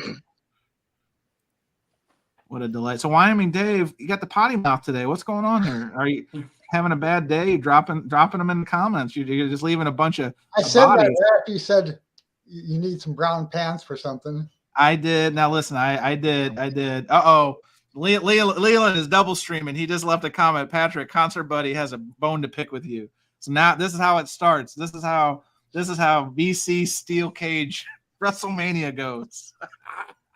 Well, it's not like I'm coming on, Concert Buddy in your live stream and going like, hey, Westman, I think you need to clean your audiophile ears, Look Canadian at this. pressings. Look at these dirty bastards. We got CJ turning on me. Wait, Westman is streaming? I gotta go. And then Vance, I can't believe Leland, thank you. Leland. I saw what you said over there. I got the Westman on my other view because I want to make sure if anybody's talking shit about this stream, they're going to get dealt with. I talked to Steve about it. Actually, I told the guys before we started, Steve actually reached out to me about being on the stream tonight. And I'm like, hey, I'd love to, but we got this beautiful thing going called Surface Noise. I don't know if you heard about it, but we're going to be running at the same time. And he's had to switch his schedule. I could appreciate that. So I wished him well as he wished me well. So no competition. I think Steve's a great guy. So this is all in fun. But Leland, you tell me if there's a bunch of bullshit going on over there because I'm not going to stand for that. Steve's a nice guy, but even nice guys, they step outside the lane sometimes. Brad Thiel, thank you. Listen, I'm keeping score. I'm taking names. Right. Let me go there right now. Leland, you can say Jason Rojas said these guys on the Westman stream, they need to spend more time listening to the records instead of talking about the records. Jeez, if you can't tell Canadian pressing from an OG pressing, get out of here. Vance, get out of here. Vance, this breaks my heart. Vance says, "Oh shit, can you drop a link for the Westman show?" Can you believe we are under attack? Surface Noise is literally now. Wyoming Dave, you are a moderator for Westman. Have you defected and come to the good side here? What's going on here? Well, I just tried to watch your show instead of his tonight. Dave, that is one of the best decisions you've ever made in your life. I'm here to tell you. Yeah, I like Steve Westman. I'm sure they're having a wonderful conversation over there. But man, he's a good guy. We're having. Listen, Steve, I hope Steve knows I'm just fucking around because Steve is a nice guy.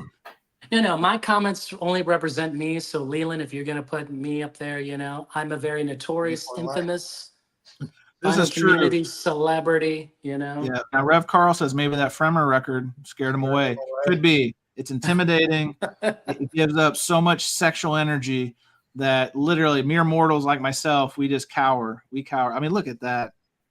I mean, I know we were talking about John Mayer and Justin Timberlake last show being stickmen. Michael Fremer is the original stickman. Look at this. He will lull you to sleep with those eyes and the fro.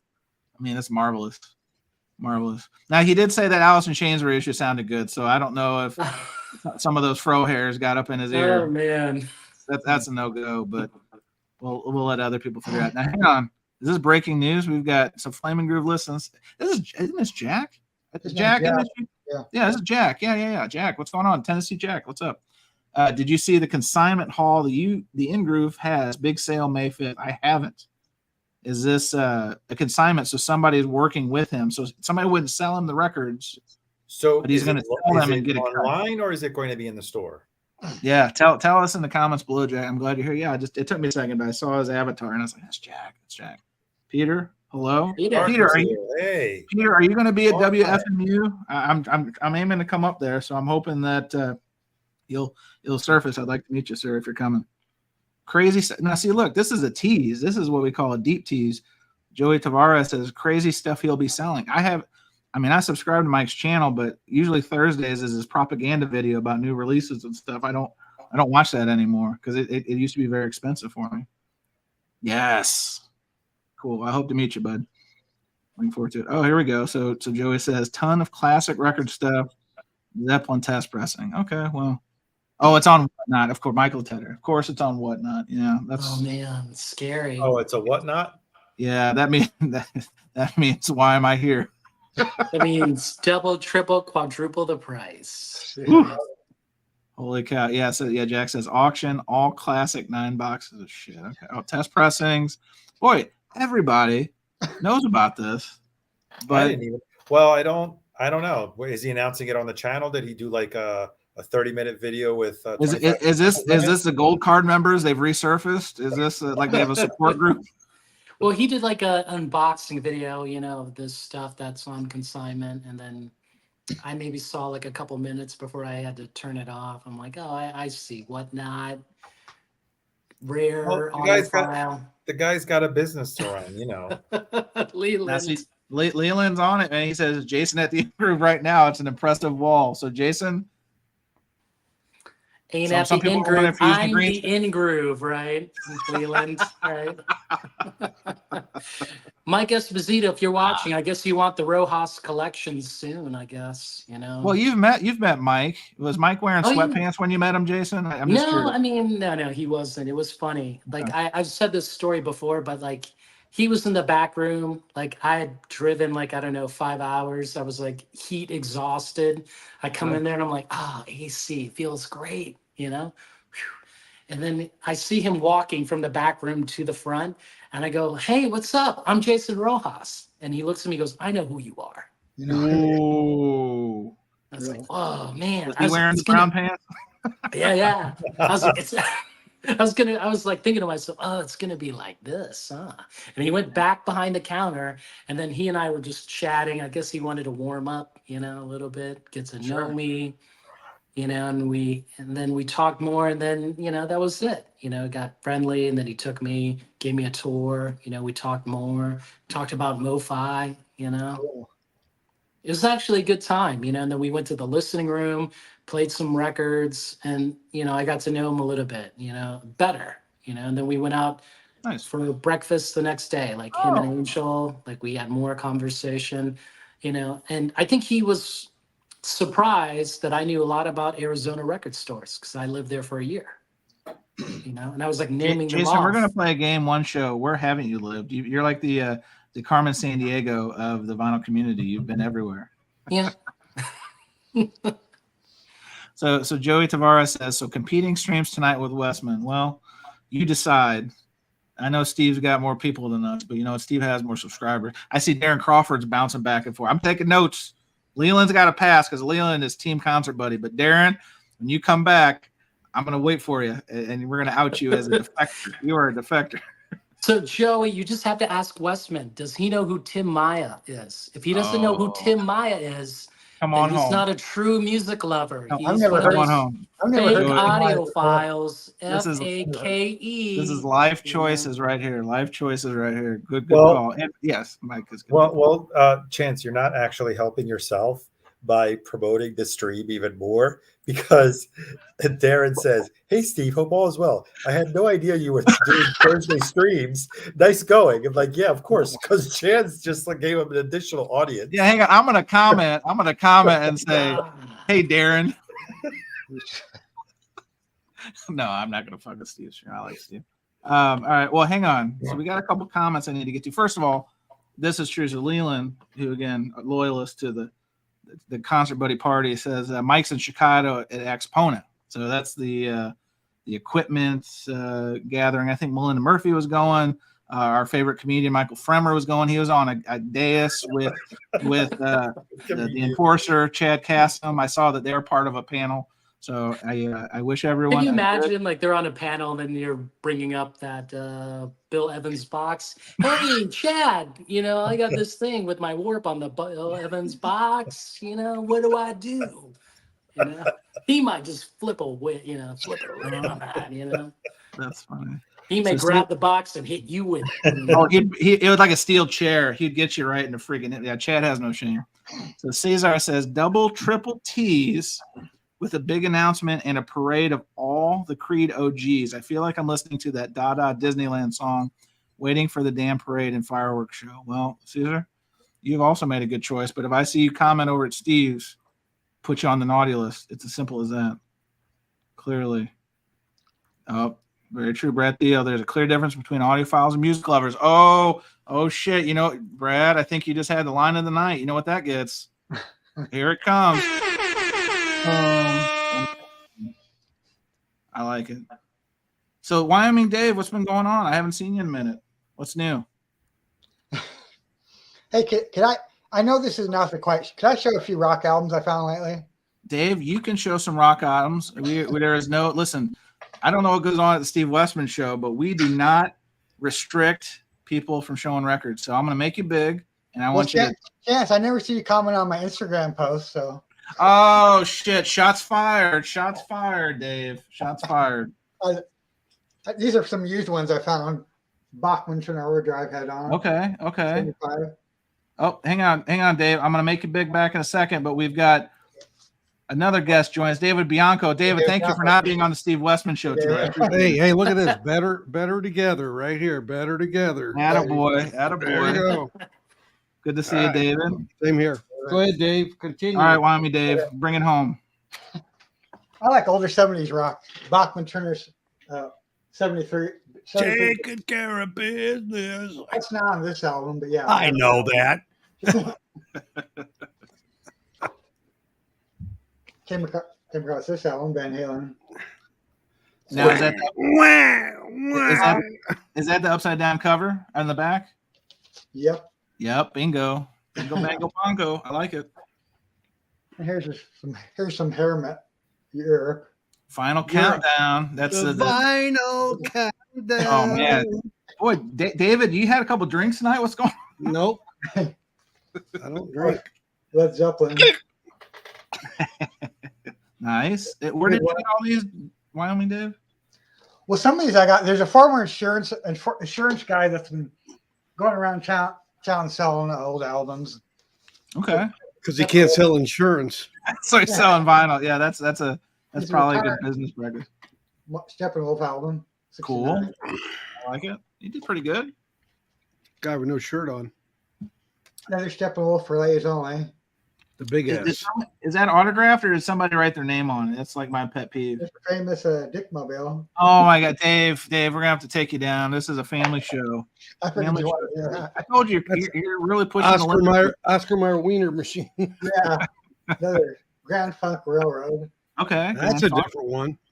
A Phoenix from 72. Yeah, I hadn't seen that one in a long time. Here's one for Chance. Dave, come on, listen. I don't need all this erotica I'm on my starting to program. pick up on a pattern here, guys. I don't know about you, but I knew you had to love that. UFO. Oh yeah, now we're going monkey. Now we're looking at monkeys. So we got shirtless men, monkeys. Like, come on, Dave. Boo-foo. Look at those hairy nipples, Dave. I think I've given you enough time on this one. These hairy nipples. Wow. Wow. I do Unreal. chat for I love those. You just can't unsee that shit. You can't. Yeah, there's so much shirtlessness going on. Now, I do want to take this before we get Bianco up to speed. So Joey asked, Chance, what are your thoughts on the new Crows album? Going to see them on Saturday night. So I got two things. I saw them in the fall. They were kind of doing some warm-ups because they were going to open for Aerosmith before the show. That tour got rescheduled for this year. And they were really good live. They were better than the last time I saw them live, so they really sounded good. I mean, obviously they're older, so you're not going to get like in their prime Crows, but I enjoyed it. And then I think it's Happiness Bastards, a new album. I like it. I like it a lot. I did miss out on the Amazon exclusive vinyl, and I tried getting one through Amazon Warehouse, and it arrived. It looked like Andre the Giant had stepped on it, so that one's going back. So I'll probably pick up a vinyl copy. So I've only streamed it to this point, but I enjoyed it thoroughly. And I've got one for you, Joey. If you look at the cover, if you have the vinyl, and tell me if you know this already in the comments. The front cover, it's whitewashed, so it It's says all the previous album covers.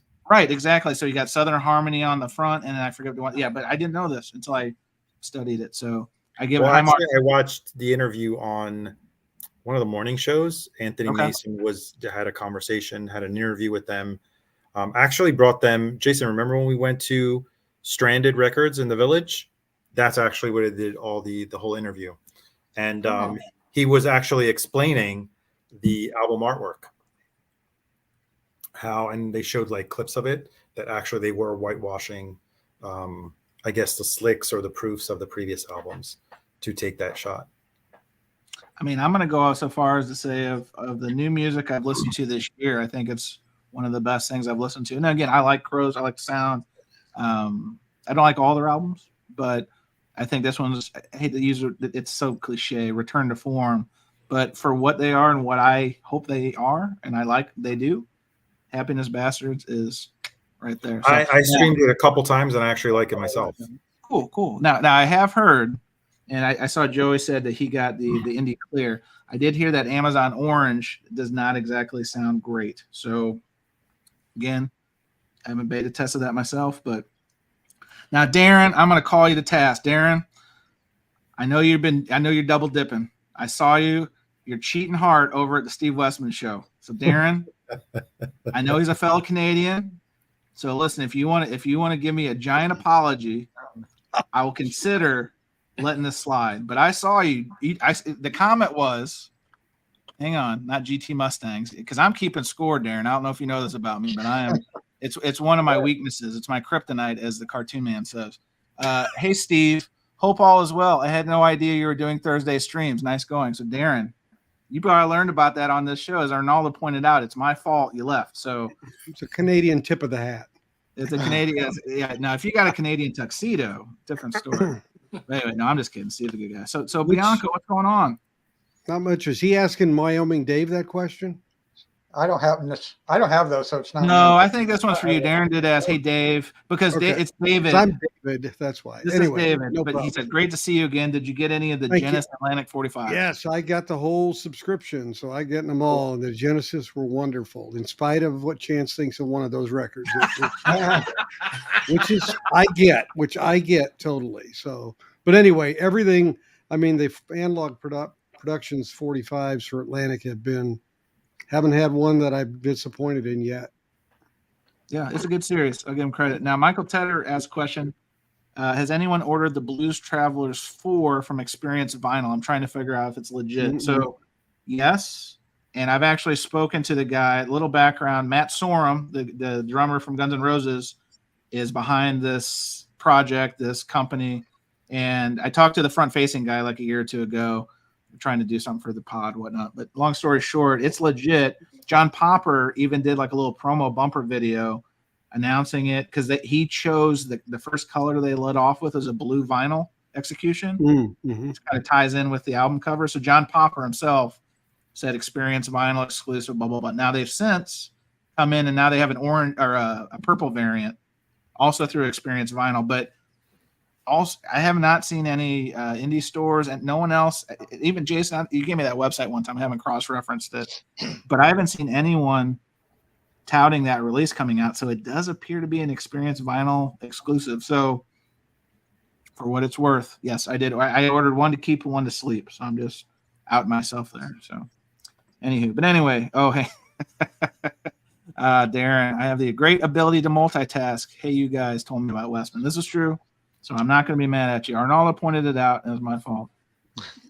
CJ, buddies, thanks for sharing the T-Swift knowledge. I just pre-ordered her new album. My wife is a big fan, and we'll get here in a few days before her B-Day. Well, listen, we're all about keeping marriages together on Surface Noise, and if it requires you to get the 7 variants from Taylor Swift, so be it. No judgment. I know Wyoming Dave is a big Swiftie. I know Bianco, he'll swim in those lanes sometimes, right? Taylor Swift, yes or no? Well, Bianco? my son's huge with her, so it's in the household. Yeah, And Rob from Northern Revolutions likes Taylor too. Rob in Northern Revolutions does. He is a grown man who openly calls himself a Swiftie. He's one of my favorite people. But man, I don't know if we ever meet in public, and he'll probably wear a Taylor Swift shirt, and I'm gonna walk the other direction, act like I don't know him. He likes Sheryl Crow too, so he's not totally off. He does have redemptive qualities. He's a Beatles guy, like but this Taylor Swift thing, it's his island. And I just let him float out there. So anyway, Bianco, I'd ask you what's going on. So what's new in the world of Safe and Sound Texas Audio Excursion? Well, I was with Mr. Rojas Saturday at Grapevine, Texas, at the record show. Okay, and how was that? Not bad. Didn't get much. This was probably my best thing that I got. Money-wise, I got one of the... Can you tell us, we have visually impaired people who watch this? Yeah, that's Canadian Audiophile Series, which they call the Canadian MoFi. Half-speed JBC, Virgin Vinyl. And this was $5. So that Feels So Good by Chuck. Yeah, Mangione. Feels So Good. It's on that one. Yeah. Yep. Feels So Good. Album, Chuck Mangione. Thanks. Yeah, so this was a steal for $5. Definitely. Score. Nice. Yeah. So I heard that the legend that is the Vinyl Piper was also part of this gathering. What was that like? How was Chris He in was person? great. Yeah, he was great. Boy, he knew exactly what he was going after. Okay. The man dropped some coin in the state of Texas. I'll say that. Hey, he's supporting the local economy. It's appreciated. The Board of Tourism. Absolutely. Better than doing it in California. That's what I always say. Well, I think if I read his Instagram post, and Chris, if you're here, tell us, he was looking for a lot of kind of psych stuff, and it looked like he found it from what I saw on his Instagram. He got psyched out, man. So here's a couple weird things I found. All right, making you big. Let's go. All right, Beatles so Help. Okay. Is that like a Christmas or wearing scarves? Yeah. No, it's actually a laser disc. Laser. Cool. It's the movie. No kidding. Okay. A couple guys had a few laser discs. I've never actually seen any laser movies. So Yellow Submarine. Cool. So great artwork. Sweet. Yeah, you ever seen the laser disc, Dave? I was spraying VHS tapes back then at the time lasers were. Well, it's a 12-inch. Yeah, I know what they are. Yeah. These are great. I put them on my turntable and check my anti-skating. Oh, come on now. No, I'm serious. No, I'm Are you serious. for real? For real? No Yeah. kid. Absolutely. Really? Huh. Absolutely. This is the perfect thing to check your anti-skate with. Interesting. Cool. Yep. So what kind of player do you have for that? Do you have like a Pioneer. It's a one that actually it'll flip. The laser flips to the other side, so you don't even have to go out. so you don't have to mess with it? That's awesome. Yeah, you don't have to get out. Yeah. I heard they look better than VHS tapes. Oh yeah, they definitely did. But of course, not as good as DVD. But Yeah, it's history. true. It takes up a lot of space, Sure. which I need a lot of space because I'm moving into a new house with a bigger media room. So. Whoa, breaking news. Hang on a second. We got breaking news, David Bianco. An exclusive. Take that, Steve Westman. Yeah, that is an exclusive. You're the first one to hear it. We've got it. Actually, that's probably the wrong sound effect for that, but we don't. Better we don't together. That's what I told you guys. Better together. Okay. Yeah, I don't have a drop for exclusive. We'll have to add that to the show shopping list. But anyway, well, that's good. So when are you moving? That's pretty big news. Probably June, but yeah, it's got a 19 by 21 media room. So are you moving primarily because you've run out of space for your records? You can tell us. You don't tell your wife. Tell us. Save space. I told her she gets an extra reading room out of it. So, you know, Done. Yeah. Done. I like it. And I lose the pool. So that's the other good part. So at this, yeah, pools they're money. So this Dallas record show that you and Rojas went to, I'm gonna put you guys together because you guys palled up. It was like the Avengers. You guys are teaming up. How many tables? Like, what's the size of this, and what's the frequency of this show? This one is I think twice a year. Yeah, it's like October and April-ish. And you said Grapevine. Is that primarily at Dallas? By the airport. It's by DFW airport. DFW. Okay. Yeah, that way between Dallas, Fort Worth. Well, I don't know. I mean, how many tables? I'm not a great judge of that. I'd say it was about 60% the size of Austin, maybe 50, something like that, from a size standpoint. Okay. But really full. I mean, it was all the space was taken. That's for sure. And even out in the hallway, they had people, and before you even got in there. So when I got there before 8, they let you actually go into the vendors that weren't in the main room, like early. So before. And 8, this wasn't an early bird situation. It was, yeah. 8 a.m. is early bird, and then 10 a.m. is regular. Got it. Okay, nice. So so I'm planning to be in Austin on the Friday the 3rd.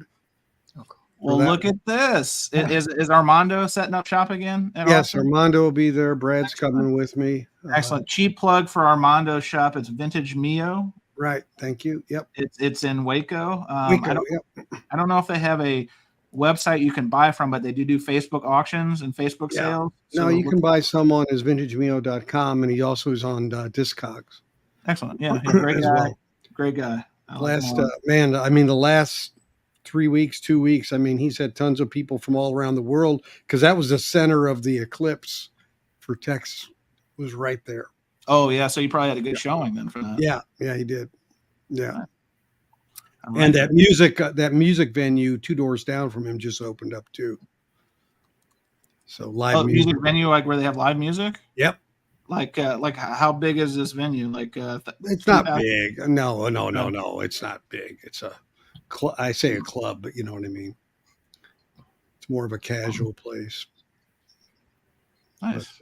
But, so it draws people. Joey, I appreciate you spending some time here. I am monitoring the Steve Westman stream. If I see you over there, I will put you on my list, my dusty list. I did just comment on Steve's forum, and I said, I'm bleeding viewers. Damn you, Patrick. So I'm blaming PB Thal for the migration over to Steve's program. You heard it here first. I'm blaming him. Anyway, it's a suck up stream.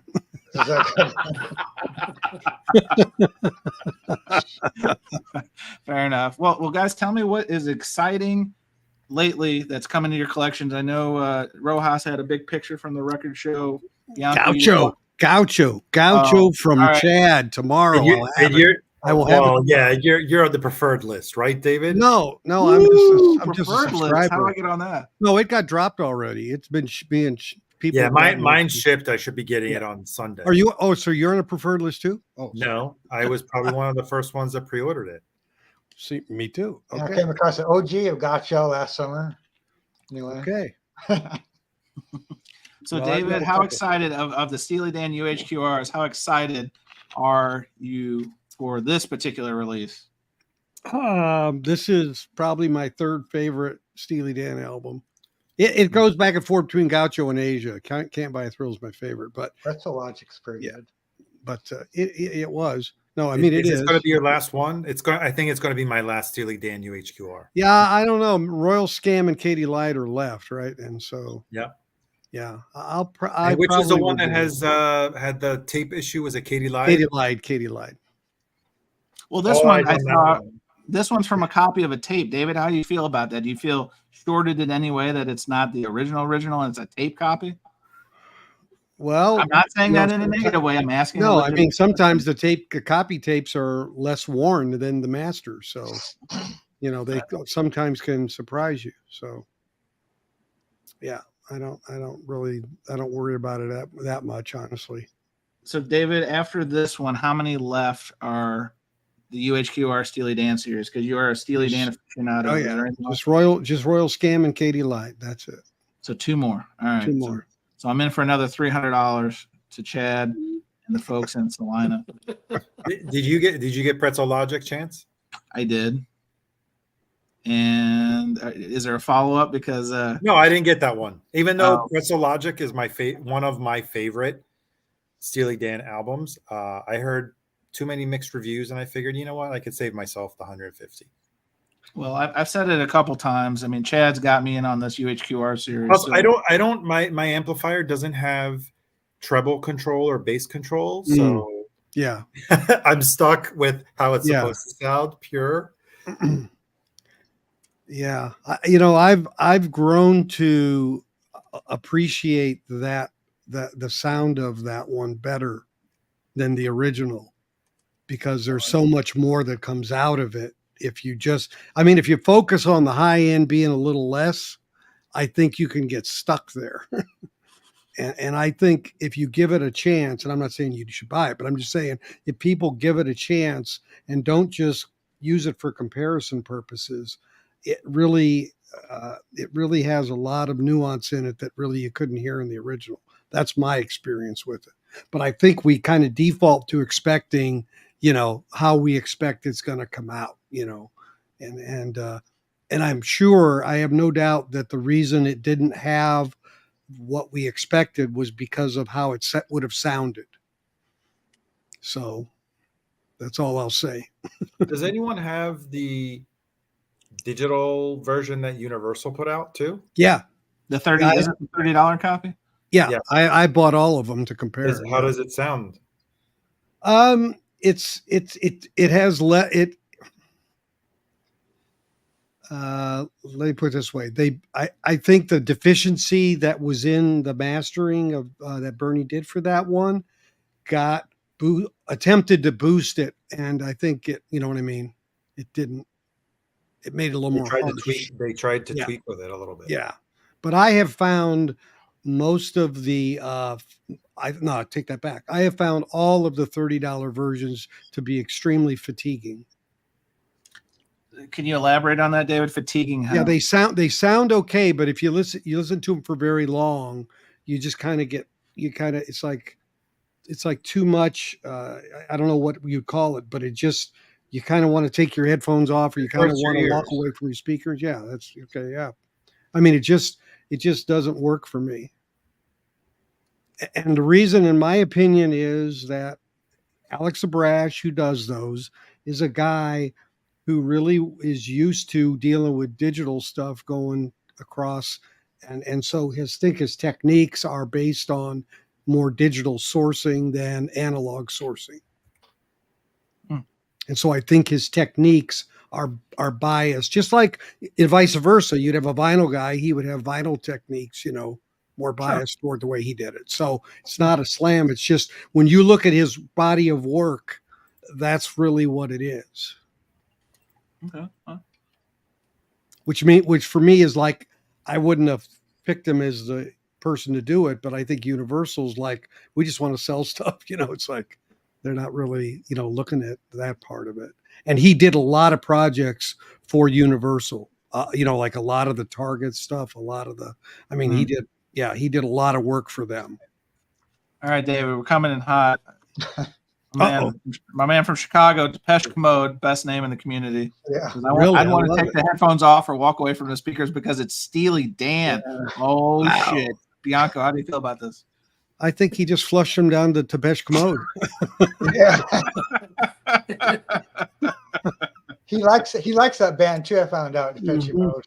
Mm-hmm. A bum. Oh, man. Judge Judy, can you say that one again? He's a bum. Okay, we just want to make sure that the people in the back row. No, I like. Oh, that makes me laugh. Oh, now hang on. We gotta. I think we're building consensus, as we call it in my day job. Mad Vinyl says ditto. So I do know that, David, how would you rank yourself in Steely Dandom fandom with Tim at University of Vinyl? Because I think he even has a Donald Fagen tattoo on his back, like a dragon. Well, I'm apparently not. I'm not enough of a fan to be on Westman's stream about it. I know that. Well, so, listen, hey, listen, I got one for that. You know what that sounds like, David? It sounds just like this. Hang on. Oh, son of a gun. Where is it? I got too many drops.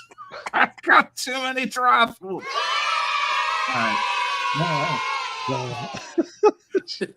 Sound effect. I literally have too many. I'm looking for this one. That's nothing to clap about, man. We're gonna listen. I mean, hey, loyalty is not easy to commandeer in this vinyl community. With, as I was telling the guys when we started, there was so many live streams going on. There was Grant, Arthur, good guy, Rock Warehouse. There was the senator from Santa Monica talking jazz, which isn't our thing. I do see Jasmine Chris is here. What's up, Chris? Let's see. Boom. And then when we started, we I think even Rachel had her Patreon. I mean, there's the Tomato Lady is doing her thing. Oh, yeah, that's right. Even Donnelly and Mazzy are over there. You know what I mean? Mr. Bizarro had a stream too, but you see Dave, Mr. Bizarro, and then now Westman heard that we were doing this. He knows Surface Noise, and he wanted to go to the number one. He wanted to take aim, and he gave us an hour head start. And then now I think we're down 2-1. I think he's doubled us up, guys. I don't know what else we can do about this. We may just have to call the whole thing off.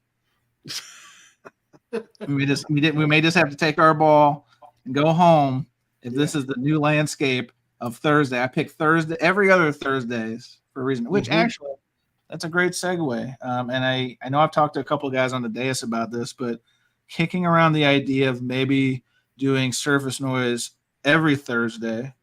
Bianco, I don't think I've talked to you about this. And people in the gallery, be honest, is this something that you would watch if it was on every Thursday? We'd have alternating people. And in fact, I think we'd probably even have alternating hosts. We have like an A side and a B side. So something I'm kicking around, talked around with the guys, that sort of thing. So Bianco, what do you think about that idea? And in gallery, I'd love to hear your comments.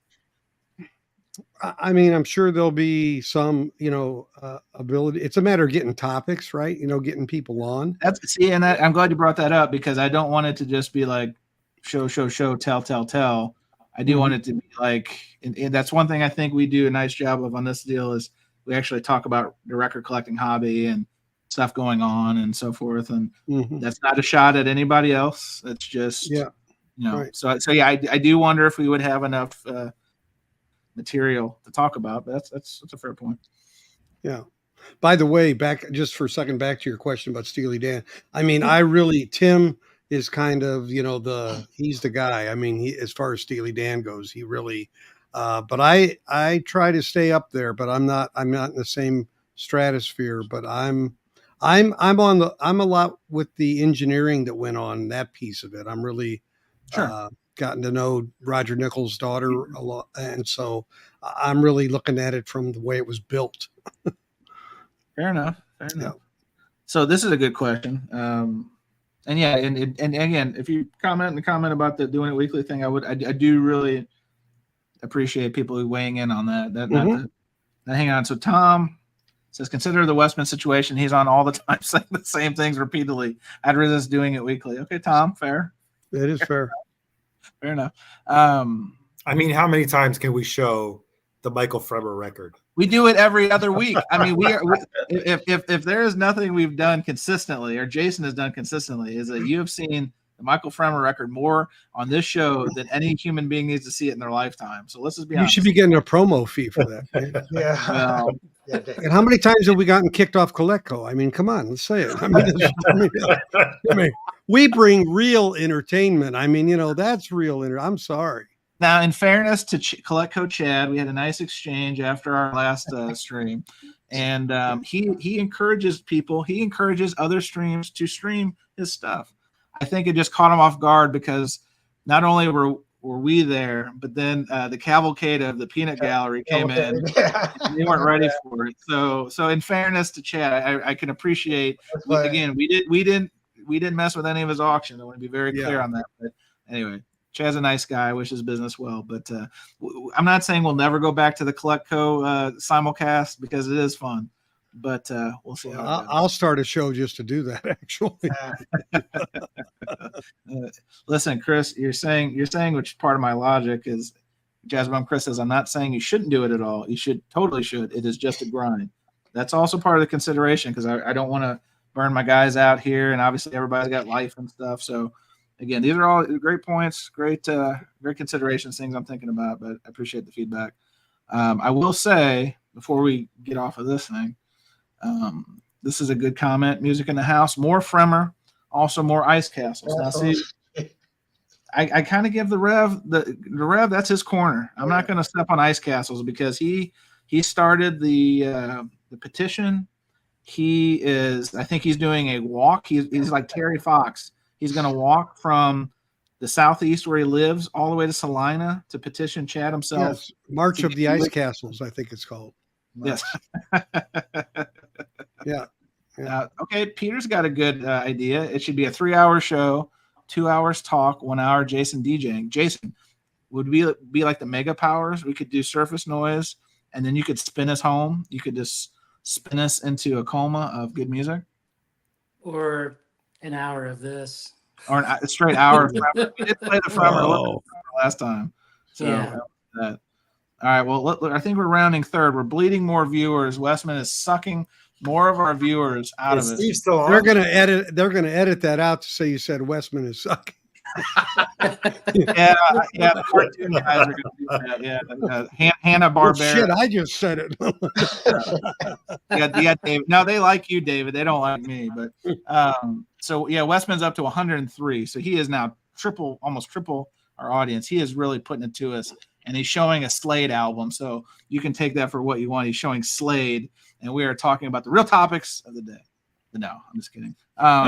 Let's close it on a good one. And I saw this question just pop up because this is true.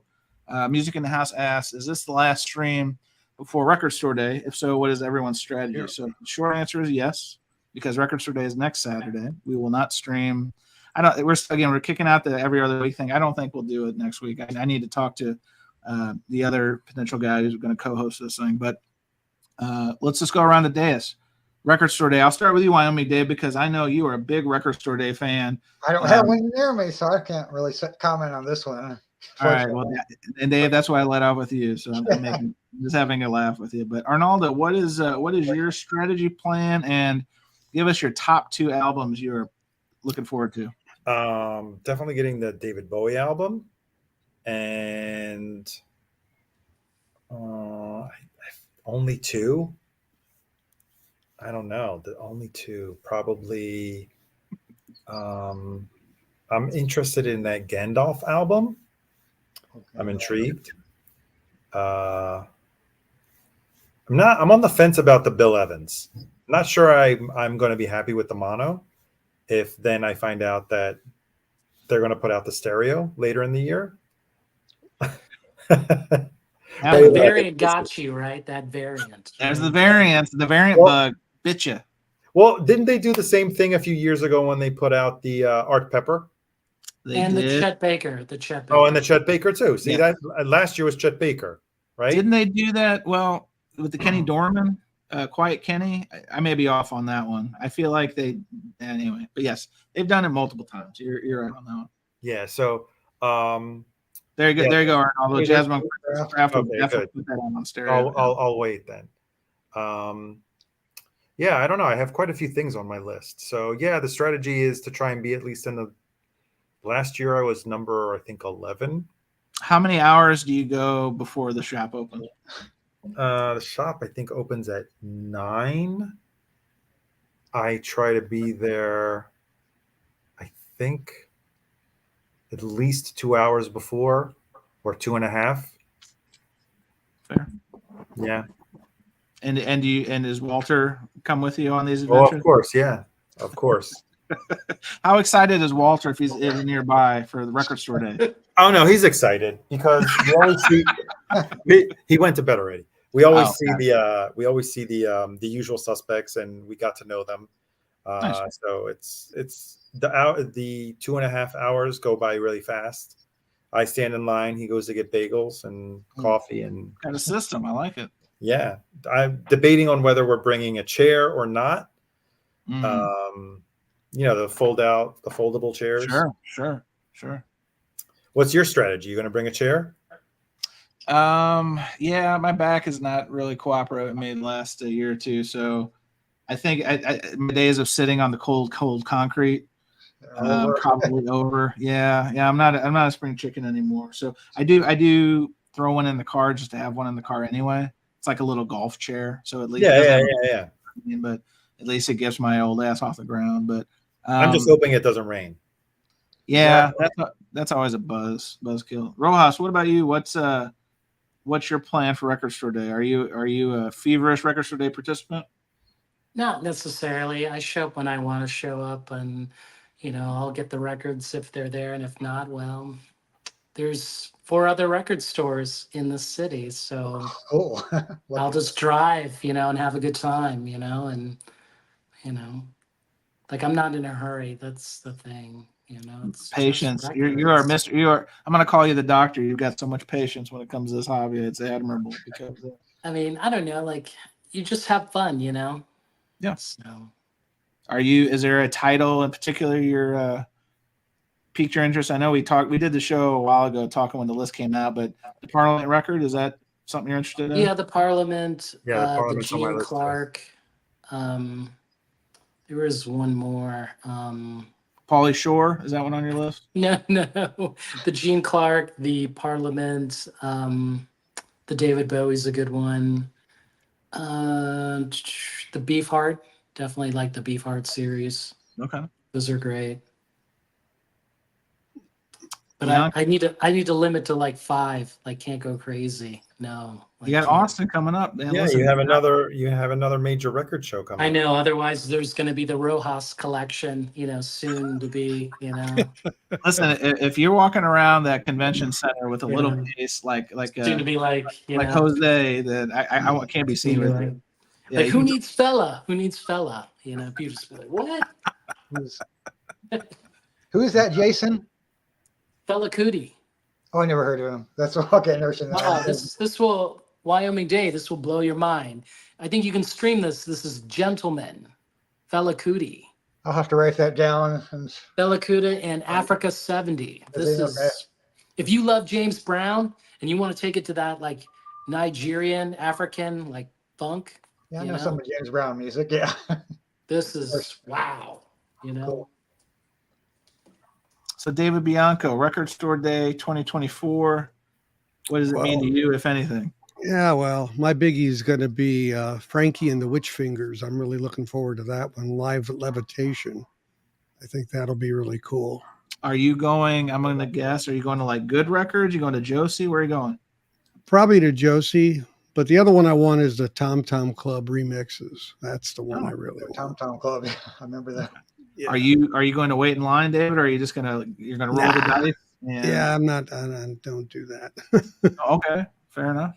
No, I've had you searching out stuff for me. So listen, I'm happy to. Yeah, that's right. Listen, I'm happy to. I will say, I know Arnaldo asked earlier. I mean, this is not going to be another Macho Man saga. I'm not going to go and wait 11 hours.